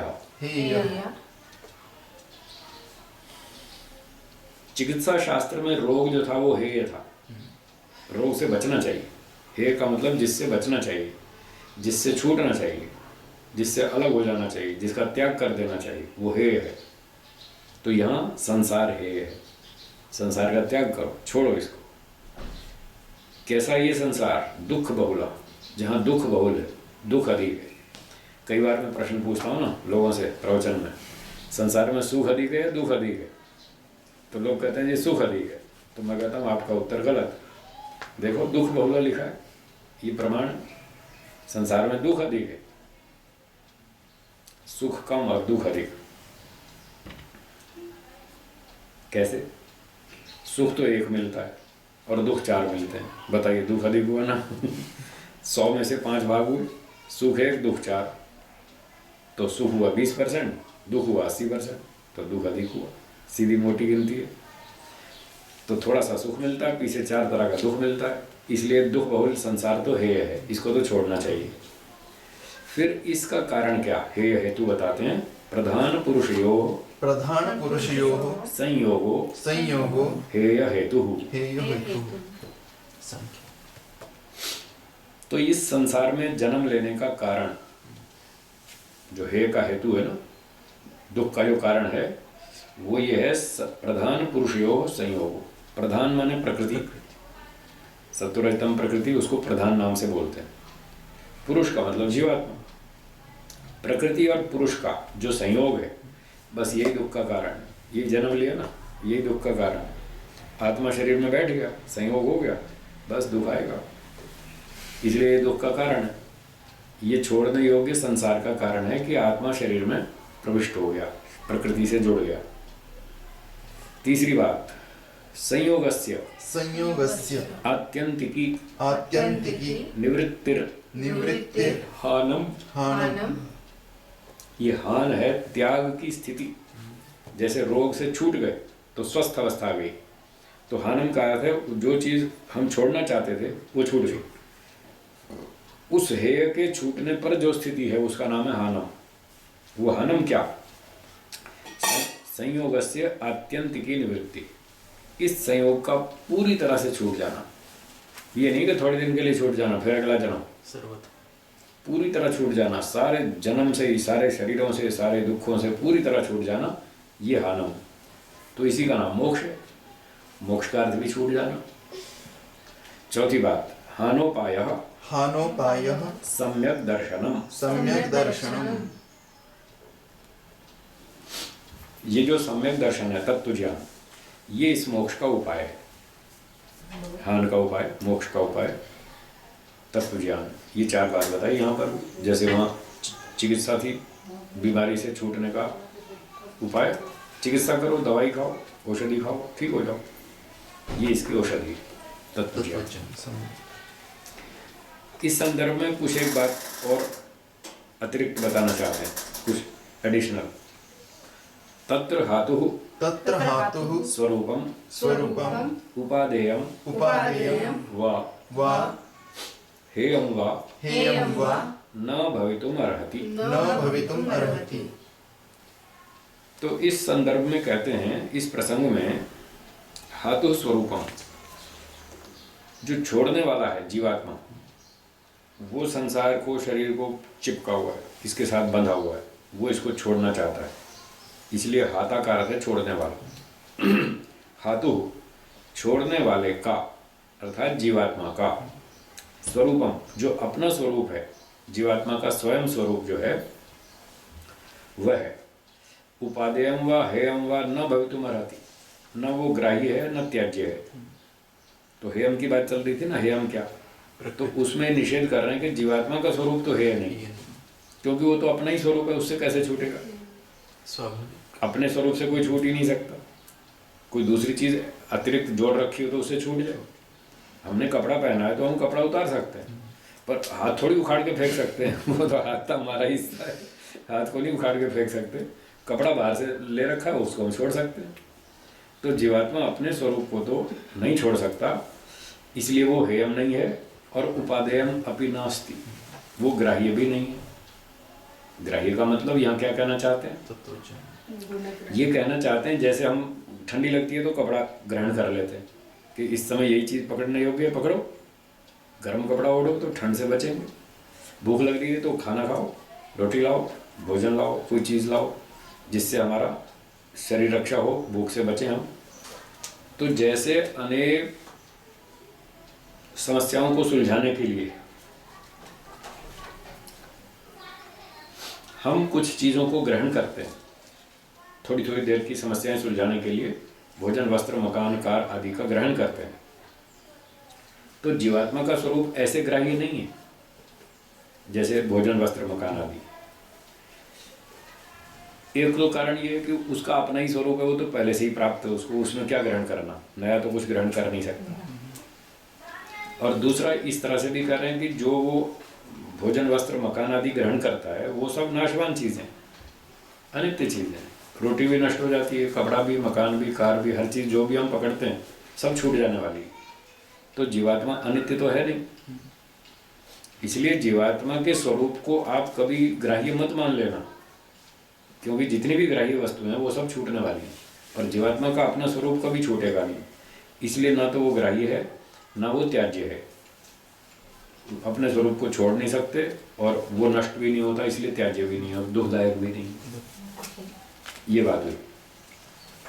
अगली बात, हानि तस्य तस्य उच्छेदवाद प्रसंगः। उच्छेदवाद प्रसंगः।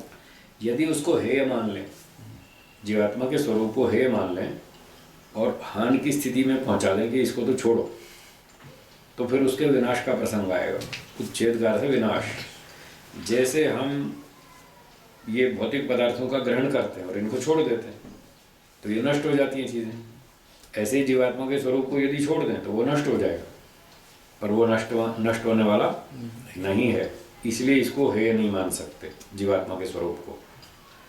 अगली बात, उपादाने च हेतुवादा। हेतुवाद।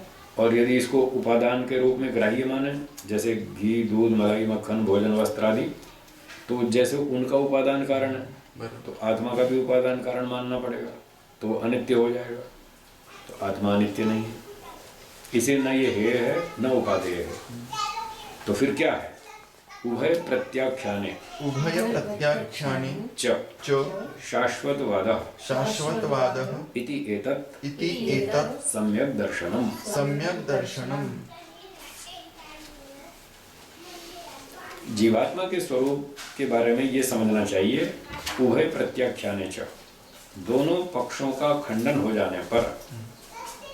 पिछली पंक्ति में दो पक्षों का खंडन किया, ना तो ये ग्राह्य है ना ये त्याज्य है, इन दोनों का पक्ष खंडित हो जाने पर शाश्वतवाद इति, ये अनादिकाल से है, अनंत काल तक रहेगा, ये शाश्वत है, ऐसा जानना मानना ही तत्व ज्ञान है। एतत् सम्यक् दर्शनम्, यही शुद्ध ज्ञान है, यही तत्व ज्ञान है कि जीवात्मा नित्य है, अनादि है, अनंत काल तक रहेगा, ऐसा समझना चाहिए। ठीक, हाँ जी। ये हो गई भूमिका अगले प्रसंग की।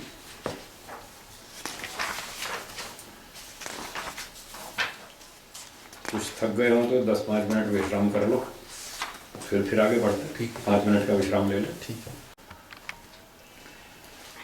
सूत्र 16 की भूमिका।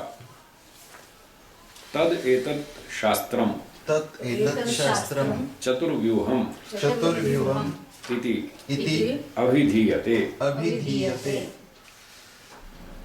तो यह वह यह, तद एतत् वह यह, शास्त्रम शास्त्र, योग शास्त्र, योग दर्शनम, चतुर्व्यूहम 4 भाग वाला है, जैसे अभी बताया था। अब इसको कहते हैं, इसकी व्याख्या करते हैं कि इसमें 4 भाग कौन कौन से हैं, क्या है।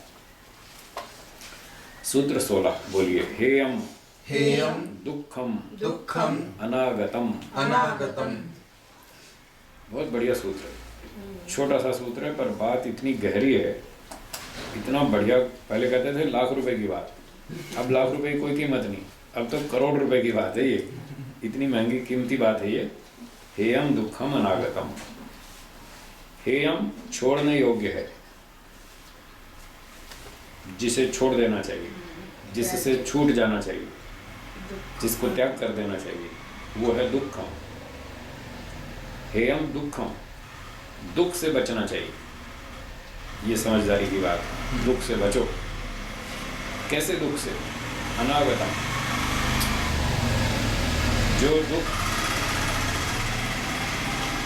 जो दुख अभी आया नहीं, अभी आने वाला है, अभी 2 सेकंड में आ सकता है, वो अनागतम, अभी आया नहीं। 2 सेकंड में, 2 मिनट में, 2 घंटे में, 2 दिन में, 2 महीने में, 2 साल में, कभी भी आ सकता है, आगे आ सकता है। जो भविष्य में आने वाला दुख है उससे हम बच पाएंगे। जो भूतकाल में दुख भोग लिया वो तो भोग ही लिया, उससे क्या छूटेंगे? उससे छूट ही नहीं सकते, असंभव है। और वर्तमान में कुछ दुख लग गया तो जब तक उसका इलाज करेंगे तब तक वो भी भोग लेंगे, वो वर्तमान वाला भी नहीं छूटने वाला। जब तक उसका प्रबंध करेंगे तब तक वो भी भोगना ही पड़ेगा। ठीक है, मान लो दर्द हो रहा है, चोट लग गई, तो जब तक डिटॉल लाएंगे, कुछ पट्टी लाएंगे, कुछ और लाएंगे, तब तक तो भोगना ही पड़ेगा। तो वर्तमान वाला भी भोगना पड़ेगा, उससे नहीं छूट सकते। भूतकाल वाला तो भोग ही लिया, उससे भी नहीं छूट सकते। आने वाले क्षणों में, आने वाले मिनटों में, घंटों में, दिनों में जो दुख आ सकता है उससे हम बच पाएंगे, तो उस दुख से बचना चाहिए। ये है बुद्धिमत्ता की बात। प्रिकॉशंस, पहले से सावधान रहो। तो 2-4 घंटे में, 2 महीने में, 2 साल में क्या दुख आ सकता है, अभी से सोचो। 10 साल के बाद क्या दुख आ सकता है, अभी से सोचो। सरकार 5 वर्षीय योजना बनाती है, क्यों बनाती है? इसीलिए बनाती है कि आगे क्या क्या समस्या आएगी, पहले से तैयारी करो। वर्षा आएगी, बाढ़ होगी, तो पहले से सीवर सिस्टम ठीक करो, नहीं तो फिर पानी भरेगा सड़कों पर और फिर मुसीबत आएगी। तो पहले से उसकी तैयारी करनी चाहिए। ये बुद्धिमत्ता की बात है। ये तो इसका बहुत छोटा सा अर्थ है, सामान्य अर्थ, कि इसी जीवन में जो दुख आने वाले हैं उनसे बचने का उपाय सोचो। पर ये इसका जो मुख्य उद्देश्य है वो कुछ और है। वो कहता है आने वाले जन्म से बचो।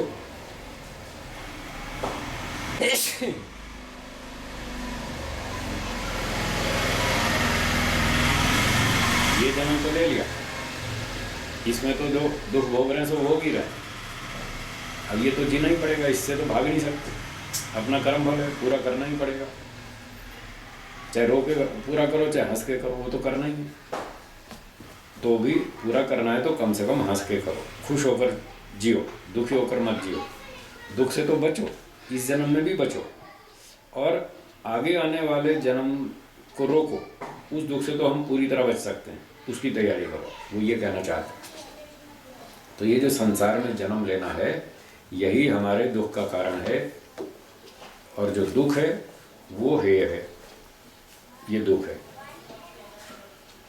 ये इस सूत्र का अभिप्राय हुआ।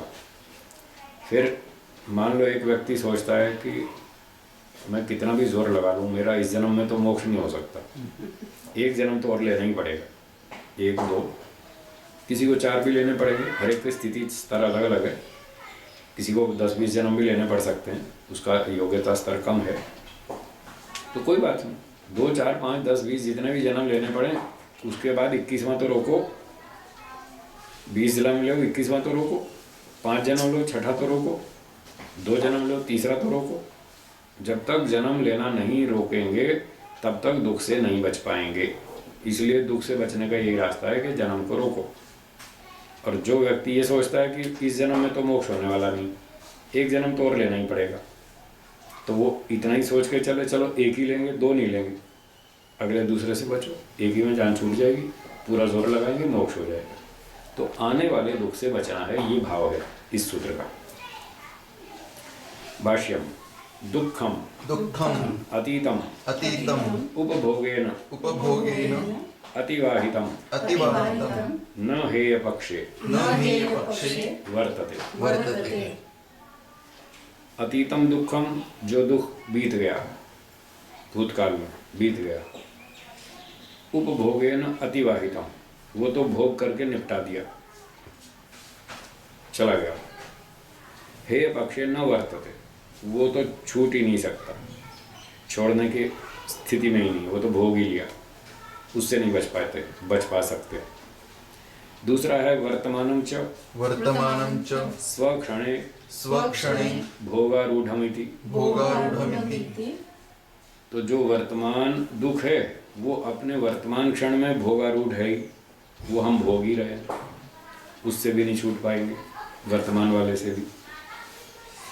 न च तत्क्षणांतरे तत्क्षणांतरे हेयताम हेयताम आपद्यते। आपद्यते।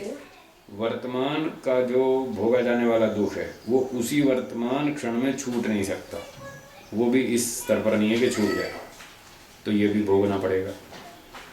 ठीक है, तो तीन में से दो तो भोगने पड़ेंगे, एक भोग लिया, एक चालू है। अब तीसरा कहते हैं तस्मात् तस्मात् यदेव यदेव अनागतम अनागतम दुःखम दुःखम तदेव तदेव अक्षिपात्र अक्षिपात्र कल्पम कल्पम योगिनम योगिनम क्लिश्नाति क्लिश्नाति न इतरम न इतरम प्रतिपत्तारम। प्रतिपत्तारम। कहते हैं इसलिए तस्माद यदेव अनागतम दुःखम, जो दुख अभी आया नहीं है, आ सकता है, आने वाला जन्म में दुख आएगा और परिणाम दुख आएगा, ताप दुख आएगा। यदि भोगों का सुख लेते रहे तो ये सारे दुख भोगने ही पड़ेंगे, आते ही रहेंगे।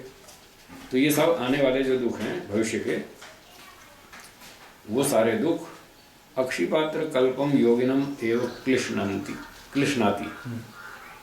जो नेत्र के समान शुद्ध हृदय वाला, सॉफ्ट हार्ट वाला, कोमल हृदय वाला, तत्व ज्ञान वाला, वैराग्यवान जो योगी है, उसी योगी को ही ये सारे दुख परेशान करते हैं। उसको दिखते हैं कि ये दुख आ रहा है। अच्छा, एक कॉकरोच आ रहा है, आपको दिख रहा है, तो आप ज़रा सावधान रहेंगे, कभी मेरे ऊपर ना चढ़ जाए। एक बिच्छू आ रहा है और आपको दिख रहा है, तो आप बच के चलेंगे कि मुझे ना काट खाए। और जिसको दिख ही नहीं रहा, वो थोड़ी सावधान होगा, वो तो कहे ठीक है, मजे से चल रहे हैं, कोई दिक्कत नहीं है, खाओ पियो मजा करो, कोई बिच्छू बिच्छू कुछ नहीं है। तो वो तो उसके मार से नहीं बच पाएगा। तो योगी को दिखता है ये सारे दुख आएंगे, इसलिए कहता नहीं नहीं मुझे नहीं चाहिए, ना मैं वर्तमान में सुख लूँगा, ना मुझे अगला जन्म चाहिए। और कितने अज्ञानी लोग क्या कहते हैं, हम मोक्ष में जाना नहीं चाहते, हम तो बार बार संसार में जन्म लेकर संसार का उपकार करना चाहते हैं। सुना होगा आपने, बोलते हैं ना कई वक्ता। तो वो सब अज्ञानी लोग हैं, अविद्याग्रस्त है। ऋषि कह रहा है आने वाले दुख से बचो। यदि आपने जन्म ले लिया तो उपकार क्या करोगे, चार दुख नहीं छोड़ेंगे, इनकी पिटाई होगी, फिर आध्यात्मिक दुख, आदि भौतिक दुख, आदि दैविक दुख, चारों ओर। तो अभी बताया था, आदमी अपने आप को, सब दुनिया को दुख से घिरा हुआ देख रहा है। तत्वज्ञानी को दिखता है, हर एक को नहीं दिखता। तो जिसको नहीं दिखता वो अज्ञानी है। अपने अज्ञान को दूर करें और सत्य को समझें, उसको स्वीकार करें कि हम बार बार जन्म लेना नहीं चाहते, हम तो दुखों से छूटना चाहते हैं, और वो सिर्फ मोक्ष में ही छूट सकते हैं पूरी तरह से। बाकी तो थोड़ी देर के लिए छूटेंगे, फिर थोड़ी देर बाद फिर आ जाएगा दुख। तो उतना हमें अभीष्ट नहीं है, उतना नहीं चलता उनको। तो न इतरम प्रतिपत्तारम, अन्य अज्ञानी व्यक्ति को ये दुख नहीं समझ में आते। तदेव हेयताम हेयताम आपद्यते। आपद्यते। तद अनागतम दुखम, वो जो आने वाला दुख है बस वही हेय हो सकता है, उसी से बचा जा सकता है, उसी से बचना छूटना संभव है, पॉसिबल है। इसलिए आने वाले दुख से बचो, ये संदेश इस सूत्र का। बढ़िया ना, बोलिए प्रश्न। तो यहाँ पे हर जगह यही लिखा जा रहा है कि योगी को सताते हैं। सताते सताते हैं मतलब उसको दिखते हैं, वो दिखता है उसको, हाँ बिच्छू आ रहा है जरा बच के चलना, वो बच जाता है। सताते नहीं, उसको ये दिखते हैं और वो ये देखता है यदि मैंने इनको भोग लिया सुखों को, तब मुझे ये भोगने पड़ेंगे दुख भी, फिर मैं नहीं बच पाऊंगा। तो योगी व्यक्ति बुद्धिमत्ता से चलता है, वो कहता है अगर मैंने सुख भोगा तो दुख भी आएगा, मुझे दुख नहीं चाहिए तो सुख को भी छोड़ो। ये स्थिति है, इसको कहना चाहते हैं। न कि वो योगी परेशान रहता है, दुखी रहता है, ऐसा नहीं है। दुखी तो आम आदमी रहता है, वो इन दुखों को भोगता रहता है, परेशान होता रहता है और समझ नहीं पा रहा कि मैं दुखी हूँ। आम आदमी की ये स्थिति है। और योगी की क्या स्थिति है? उसकी स्थिति ये है कि वो देख रहा है, समझ रहा है, यदि मैंने सुख भोगा तो ये दुख मुझे भी भोगने पड़ेंगे, इसलिए मैं सुख नहीं भोगूंगा। वो बचा रहता है, बच के चलता है। ये दोनों में अंतर है। तो परेशान तो आम आदमी रहता है, वो परेशान नहीं रहता, वो सावधान रहता है। ये बात स्पीड ब्रेकर दिख रहा है। प्रारंभिक हम जैसे हो तो दुखी होंगे। हाँ, अगर आप सुख लेंगे तो दुख भोगना पड़ेगा। नहीं, ये सोच सोच के ऐसे बात। हाँ, यदि आपका सोचने का ढंग बढ़िया नहीं है तो नए स्तर के व्यक्ति जो इस फील्ड में प्रवेश कर रहे हैं और वो जब इस एंगल से सोचेंगे यार चारों तरफ समस्या है, यहाँ तो कार खरीदो तो भी दुख है, मकान खरीदो तो भी उसका झंझट है सुरक्षा का, शादी करो तो भी पत्नी की रक्षा करनी पड़ती है, और बच्चा हो जाए तो उसका भी ध्यान देना पड़ता है, रोज़ छोड़ के आओ, रोज़ लेकर आओ, हर समय ध्यान रखो इसको चोट नहीं लग जाए। तो ये तो बहुत झंझट है। ऐसे सोचेगा तो दुखी हो जाएगा। तो उसको ऐसे नहीं सोचना है, नए व्यक्ति को ऐसे सोचना है कि ठीक है, हमने एक कॉन्ट्रैक्ट साइन कर लिया एक कंपनी के साथ 5 साल का। अब हमें तब समझ नहीं थी कि ये कॉन्ट्रैक्ट हमारे लिए हानिकारक होगा। अब समझ में आई है, साइन हो चुका, 2 साल बीत गए, तो 3 साल तो अब निभाना पड़ेगा। खुश होकर निभाओ, जो भी है उसको पूरी तरह से कंप्लीट करो। 5 साल का कॉन्ट्रैक्ट पूरा करो, अगली बार नया कॉन्ट्रैक्ट नहीं करेंगे। करेंगे तो अपनी कंडीशंस पे करेंगे, जो हमें स्वीकार है वो उस पर करेंगे। तो इसलिए दुखी नहीं होना, जो है सो है, इसको प्रेम से निभाओ। तो बुद्धिमान व्यक्ति जो होगा वो इस ढंग से सोचेगा, तो वो गृहस्थ को अच्छी तरह से जिएगा, वो अपनी ड्यूटी निभाएगा। मैंने ड्यूटी ली है, उसको निभाना चाहिए, ये सभ्यता की बात है। और मैं एक सभ्य व्यक्ति हूँ, जब मैंने जिम्मेदारी ली है तो पूरी निभाऊंगा, पूरी करूँगा और खुश होकर करूँगा। इस तरह से वो दुखी नहीं होगा और वो समझता जाएगा, और इसी परीक्षा की दृष्टि से वो सारा जीवन जिएगा। परीक्षण करता जाएगा, इसमें कितना सुख और कितना दुख।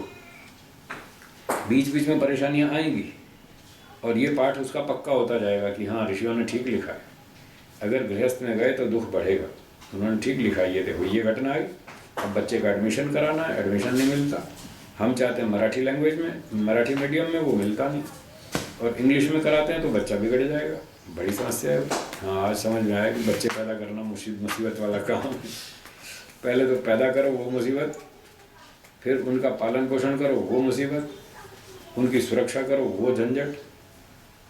अपना जीवन तो बचा ही क्या हमारे लिए, सारा दिन उसी के लिए ध्यान देना पड़ता है। इसने खाया कि नहीं खाया, इसको नींद आई कि नहीं आई, इसका पेट ठीक है या नहीं ठीक है, पेट खुला कि नहीं खुला, कब्जी तो नहीं हुई, बुखार तो नहीं चढ़ गया। और अगर मान लो कोई रोग हो गया तो फिर डॉक्टर के चक्कर मारते रहो, और यहाँ इलाज मिलता नहीं तो हैदराबाद जाना पड़े, तो हैदराबाद के धक्के खाओ।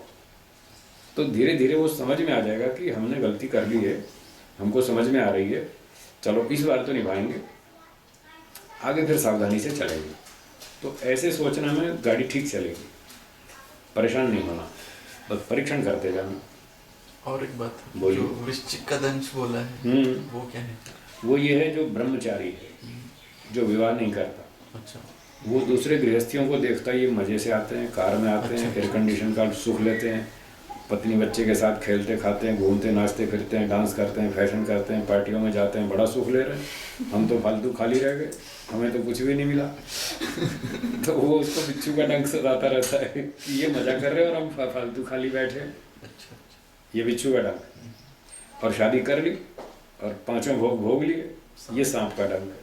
अब पता चला कि ब्रह्मचारी हमसे ज़्यादा सुखी है, उसको ये सब झंझट तो नहीं है सुरक्षा का। वो आज सुबह यहाँ खाता है, शाम को वहाँ खाता है, फिर परसों कहीं और खाता है, उसको कोई टेंशन ही नहीं। जीने के लिए 2 रोटी चाहिए, कभी यहाँ खा ली कभी वहाँ खा ली, बस वो अच्छी तरह से जी रहा है, उसको ज़्यादा टेंशन नहीं, उसको कम है।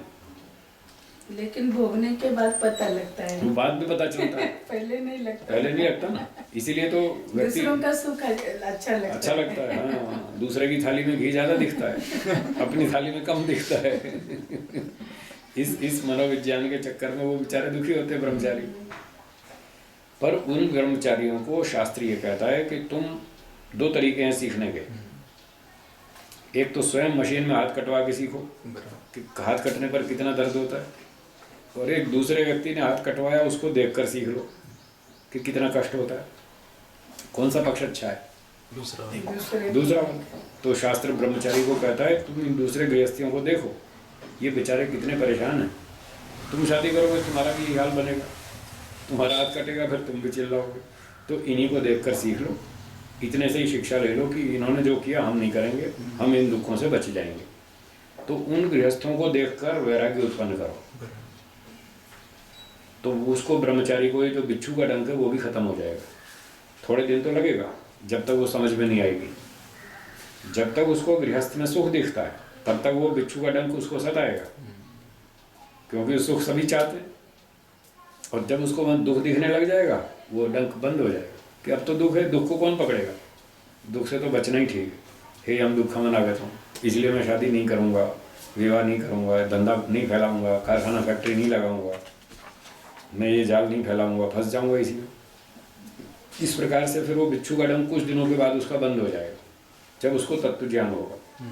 बस वही एक उपाय है, तत्व ज्ञान प्राप्त करो, और कोई उपाय नहीं।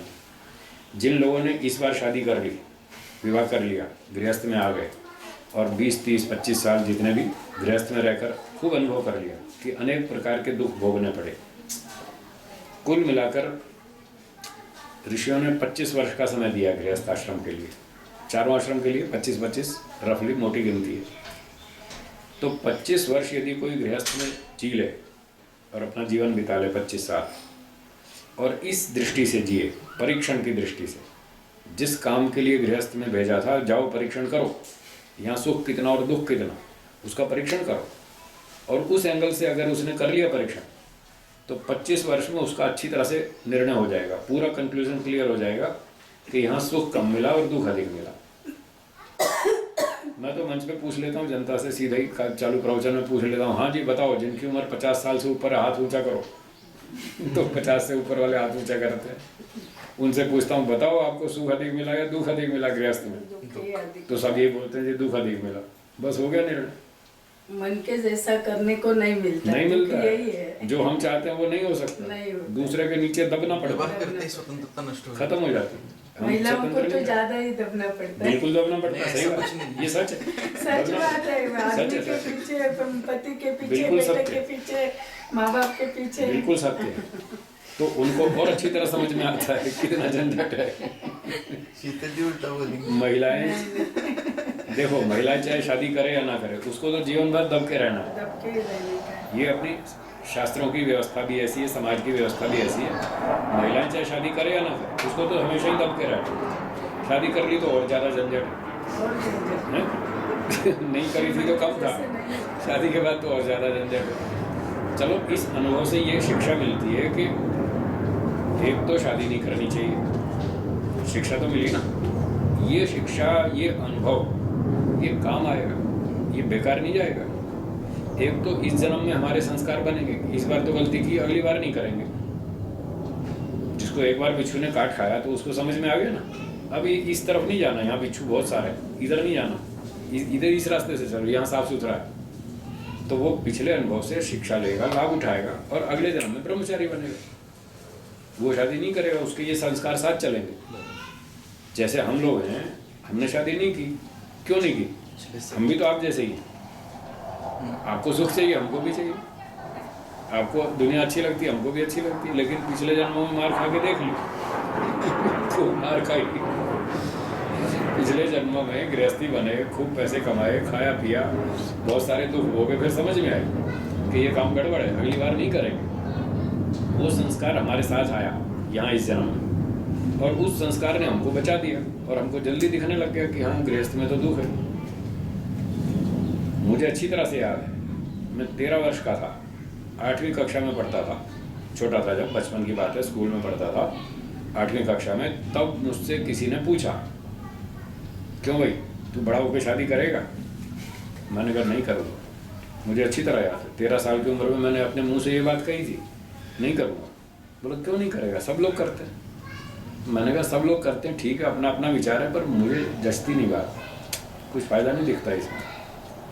ये मेरे संस्कार थे ना, तभी तो मैं 13 साल की उम्र में बोलता था, नहीं तो 13 साल क्या उम्र होती है, बचपन ही तो होता है। 16 के बाद थोड़ी सी अकल बढ़ती है, 16-18 में थोड़ी अकल आती है, आदमी मैच्योर होता है। 13 साल में तो बच्चा ही होता है। पर मैं 13 साल में भी बोलता था, तो इससे मुझे पता चलता है कि मेरे संस्कार थे इस तरह के। और 18 का हुआ तो गुरुजी मिल गए, बिल्कुल ठीक टर्निंग पॉइंट पे मिल गए। उसी समय आदमी मोड़ खाता किधर जाऊँ। पुण्य कर्म जाके। बहुत बहुत मेरे अच्छे संस्कार थे, भगवान की बहुत कृपा हुई, बहुत भाग्यशाली था। ठीक मौके पर गुरुजी मिले 18 साल की उम्र में, और उन्होंने फिर पेट्रोल तो था ही, उसमें आग लगा दी। पेट्रोल तो था ही अंदर भरा हुआ, उसमें आग लगा दी। ब्रह्मचारी बनो, गृहस्थी मत बनो, ब्रह्मचारी बनने में फायदा है। तो मेरे सारे संस्कार जाग गए, और मैंने 6 महीने अच्छी तरह सोचा, और जो जो प्रश्न उठे सारे पूछे गुरुजी से। अच्छा, हम ब्रह्मचारी रहेंगे तो हमारा भविष्य कैसा रहेगा, हम खाएंगे क्या, सोएंगे कहाँ, घर तो हमारा रहेगा नहीं, घर तो छोड़ना पड़ेगा, तो पैसा कहाँ से आएगा, खर्चा कैसे चलेगा, बूढ़े हो जाएंगे, सेवा कौन करेगा, बीमार हो गए तो, ये सारे प्रश्न उठते थे। बूढ़े होने के बाद कौन सेवा करेगा? जो भी मन में, परिवार में बेटा करेगी, पति पत्नी ऐसे कोई कर देगा आपस में एक दूसरे का, हाँ। रिश्तेदारी। तो हम तो अकेले होंगे तो कोई हमारी सेवा कौन करेगा, हम बूढ़े हो जाएंगे, परेशान होते रहेंगे, तो इसका क्या जवाब? तो गुरुजी ने सारे प्रश्नों के उत्तर दिए। क्या जवाब?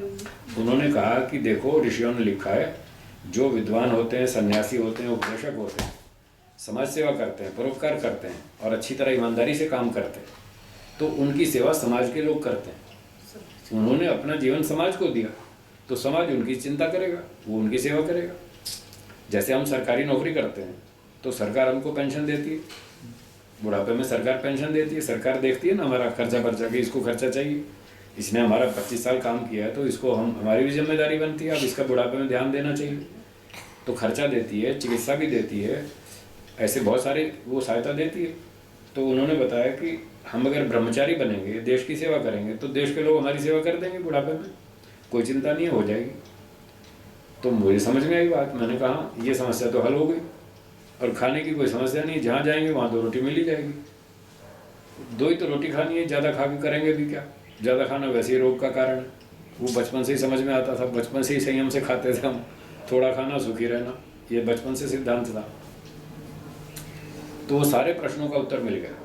तो लगभग 6 महीने में गुरुजी से जब संपर्क हुआ, उसके 6 महीने में मैंने फाइनल डिसीजन ले लिया और निर्णय कर दिया कि ठीक है गुरुजी, मुझे समझ में आ गया, ब्रह्मचारी रहेंगे, शादी वादी नहीं करेंगे। तो पूर्व जन्मों के संस्कारों ने सहायता दी, गुरुजी ने अच्छे ढंग से समझाया, जो प्रश्न थे उनका सही उत्तर दिया, बात समझ में आ गई। तो इसी तरह से आज जो आप इस गृहस्थ में चल रहे हैं, ये सारा जो अनुभव होगा, ये सारे संस्कार बनेंगे। ये स्वाध्याय, अध्ययन, चिंतन, दिनचर्या, पठन पाठन, ध्यान, स्वाध्याय, हवन, ये सारे संस्कार बन रहे हैं। ये आपका इकट्ठा संपत्ति जमा हो रही है। ये है असली संपत्ति जो अगले जन्म में साथ चलेगी। ये मकान यहीं रह जाएगा, कार भी यहीं रह जाएगी, और बैंक बैलेंस भी यहीं रह जाएगा, सारे जड़ वस्तुएं सब यहीं रह जाएंगी। असली संपत्ति ये है, एक हमारे कर्म और एक संस्कार, बस ये 2 चीज़ हमारे साथ जाएंगी। तो ये जमा कर लो, बहुत अच्छी बात है। अगली बार ये हमको प्रेरित करेगा, और आप भी कहेंगे 12-13 साल में, भाई मैं शादी नहीं करूँगा, अब की बार गलती नहीं करूँगा, अब तो ब्रह्मचारी रहूँगा। आप भी बोलेंगे इस बार संशय था बहुत है, इस बार बहुत संशय था, इस बार संशय था ना, बहुत विरोध भी किया था। हाँ, पर तो वो संस्कार थे इस बात के। हमारे गुरुजी ने कहा करना है इस बार। तो गुरुजी ठीक है, चलो हो गया सो हो गया, कोई बात नहीं, जो हो गया वो उसको अब निभाएंगे, खुश होकर निभाएंगे। करना पड़ता है, उससे वहाँ तब करे तो फायदे का है। जी बिल्कुल। एक ने यही बताया, तपस्या दोनों तरफ है। नहीं, गृहस्थी में तो ज्यादा तपस्या है। गृहस्थ में और ज्यादा भयंकर तपस्या है, कम नहीं हुआ। ये नाराज, वो नाराज, ये वो व्यवहार, बहुत ज्यादा तपस्या हो। तो जितनी तपस्या गृहस्थ में करते हैं, उतनी यदि ब्रह्मचर्य आश्रम में करेंगे, ब्रह्मचारी बनकर करेंगे, तो बहुत आगे निकल जाएंगे, मोक्ष भी हो जाएगा। ठीक है जी, हो गया उत्तर। चलिए आगे चलते हैं। ये 16वां सूत्र पूरा हो गया, आगे पढ़िए 17वां की भूमिका है क्या? हाँ है, एक पंक्ति है, बोलिए। तस्मात् यदेव हेयम इति उच्यते तस्यैव कारणं प्रतिनिर्दिश्यते। प्रतिनिर्दिश्यते। तो कहते हैं कि हेयम दुःखम अनागतम, आने वाले दुख से बचो। तो तस्माद् यदेव हेयम इति उच्यते, इसलिए जिसको हमने हेय बताया, छोड़ने योग्य बताया, दुख, आने वाला दुख, वो छोड़ने योग्य ऐसा बताया। तस्यैव कारणं प्रतिनिर्दिश्यते। चिकित्सा शास्त्र के अनुसार पता चल गया रोग क्या है, तो उसका दूसरा पक्ष क्या था, उसका कारण ढूंढो। रोग का कारण ढूंढो, कारण हटाओ तो रोग हटेगा, नहीं तो नहीं हटेगा। तो दुख को हटाना है, इसका कारण ढूंढो। जब तक दुख का कारण नहीं ढूंढेंगे, उस कारण को दूर नहीं करेंगे, दुख नहीं हटेगा। तो उसका कारण बतलाते हैं, प्रतिनिर्दिश्यते, बतलाया जाता है। सूत्र 17 बोलिए। दृष्टि दृष्टि दृश्ययोः दृश्ययोः संयोगो संयोगो हेय हेतु। हेय हेतुः। हेय दुख है, हेतु कारण है, तो दुख का कारण। हेय हेतु का अर्थ हुआ दुख का कारण। दुख का कारण क्या, वो ये है दृष्टा और दृश्य का संयोग। दृष्टि मतलब दृष्टा, देखने वाला, जीवात्मा। दृश्य ये संसार, सारा जगत, प्रकृति सहित सारा जगत ये दृश्य है, मतलब भोग्य है। जीवात्मा दृष्टा है, वो भोगता है, आता है शरीर में, खाता पीता है, भोगता है सारे सुख दुख। और किसका सुख दुख भोगता है, जगत का, इन भौतिक पदार्थों का। तो जिनका सुख दुख भोगता है वो है दृश्य अर्थात भोग्य, और भोगने वाला दृष्टा। तो कहते हैं दृष्टा और दृश्य, इन दोनों का जो संयोग है, कनेक्शन जो है, बस यही दुख का कारण है। बस जन्म लिया और फंस गए, अब भोगो दुख। जन्म लिया, यही दुख का कारण है। भाष्य पढ़ेंगे। दृष्टा दृष्टा बुद्धेः बुद्धेः प्रतिसंवेदी प्रतिसंवेदी पुरुषः। पुरुषः। दृष्टा कौन है बताते हैं। बुद्धेः प्रतिसंवेदी पुरुषः, जो ज्ञान का अनुभव करने वाला पुरुष है वो दृष्टा है। जैसे जैसे ज्ञान आते हैं उनको वो महसूस करता है। रूप का ज्ञान आया, रस का ज्ञान आया, गंध का ज्ञान आया, स्पर्श का ज्ञान आया, जो भी ज्ञान आते हैं उन ज्ञानों का जो अनुभव करने वाला है, भोगने वाला, वो है दृष्टा, वो जीवात्मा है। अब देखिए यहाँ बुद्धि का ज्ञान करना पड़ा, हाँ जी। तो बुद्धिर उपलब्धिर ज्ञानम इत्यनर्थांतरम न्याय सूत्रम। तो कहीं ज्ञान भी अर्थ करते हैं, कहीं चित्त भी अर्थ करते हैं, कहीं महतत्व भी अर्थ करते हैं। बुद्धि शब्द के अनेक अर्थ हैं, वो प्रसंगानुसार देखना पड़ता है। जी प्रश्न बोलिए। प्रति उपसर्ग का अर्थ क्या? प्रतिसंवेदी उपसर्ग जो है वो कहीं कहीं उस शब्द के अर्थ को पुष्ट करता है, बढ़ाता है, पक्का करता है, मजबूत करता है, कहीं उसका विरुद्ध भी करता है। तो प्रसंग से अर्थ निकाला जाता है। संस्कृत भाषा बहुत लोच युक्त है, फ्लेक्सिबल, तो जैसा प्रसंग हो वैसा अर्थ बना लेते हैं। तो प्रतिसंवेदी का अर्थ है अनुभव करने वाला, अच्छी तरह से अनुभव करने वाला, ज्ञान प्राप्त करने वाला, ज्ञान को भोगने वाला, इस तरह से अनुभूति करता, वो है पुरुष, मतलब जीवात्मा। ठीक है। दृश्या दृश्याः बुद्धिसत्वोपारूढ़ा बुद्धिसत्त्वोपारूढ़ाः सर्वे धर्मा। सर्वे धर्माः। अब दृश्य कौन है? दृश्य वो हैं जो बुद्धि सत्व पर आरूढ़, सर्वे धर्मा, सभी पदार्थ। धर्म का अर्थ है यहाँ पदार्थ, खीर, पूरी, हलवा, मिठाई, दाल, रोटी, सब्जी, मकान, मोटर, गाड़ी, सोना, चांदी, खाना पीना, बैंक बैलेंस, कैश आदि, ये सारा जो पदार्थ हैं इनका नाम है दृश्य। यही दृश्य बुद्धि सत्व पर भोगारूढ़ होते हैं। इन्हीं वस्तुओं का भोग करता है जीवात्मा बुद्धि के माध्यम से। अब फिर वही बात है, यहाँ बुद्धि का अर्थ या तो चित्त करो या महतत्व करो, कुछ भी करो, मतलब साधन, इंस्ट्रूमेंट। मन बुद्धि आदि साधनों से जो जगत के पदार्थ भोगे जाते हैं उन सब भोग्य पदार्थों का नाम दृश्य है, ये अर्थ है। और साधन ये दोनों ही है, मन भी साधन है, बुद्धि भी साधन। चलो ठीक है।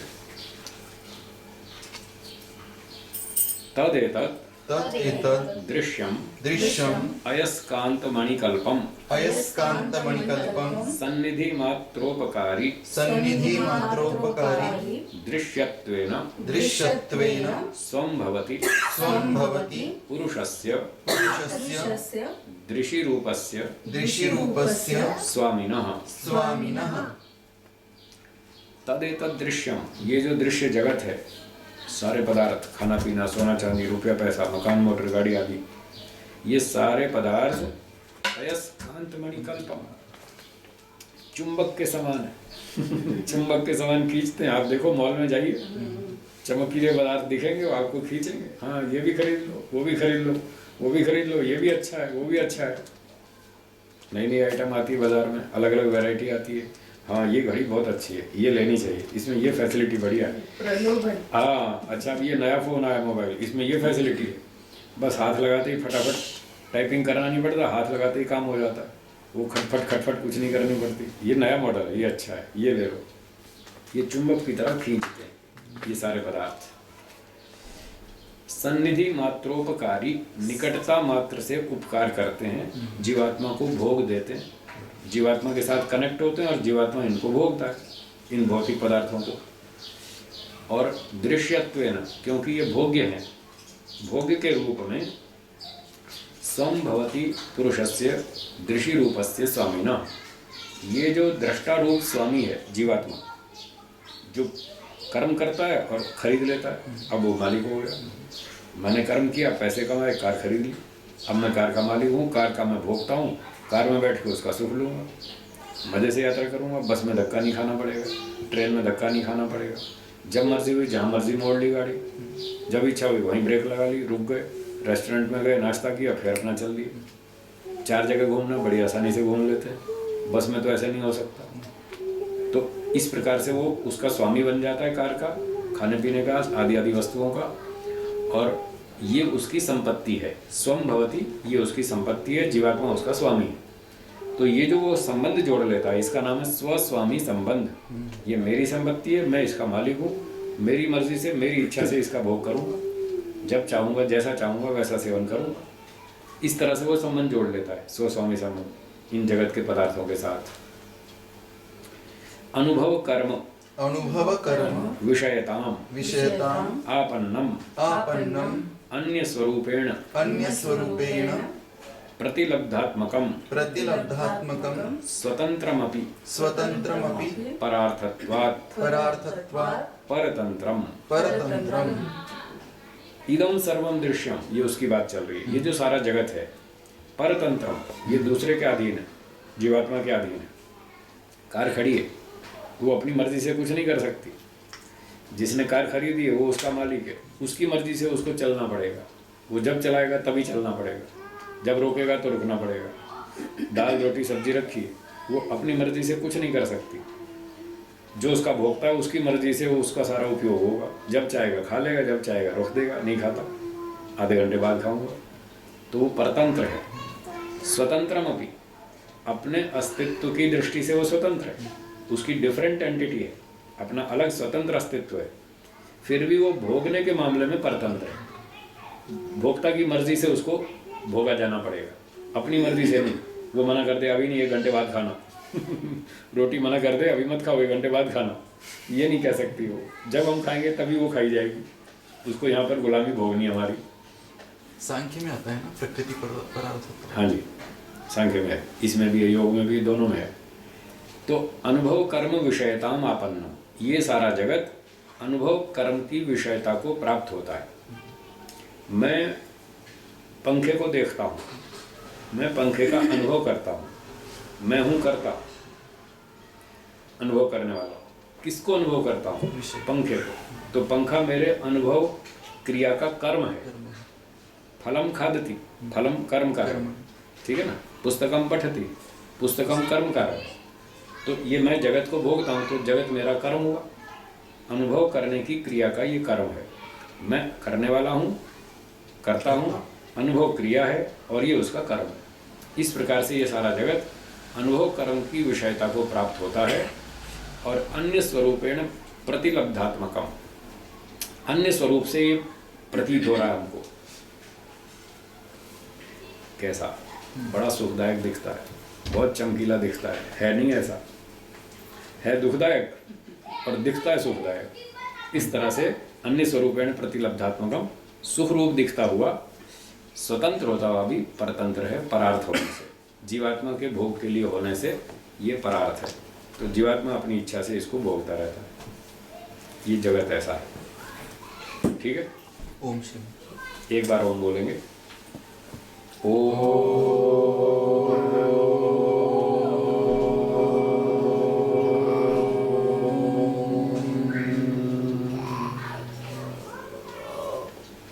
सबको नमस्ते। नमस्ते।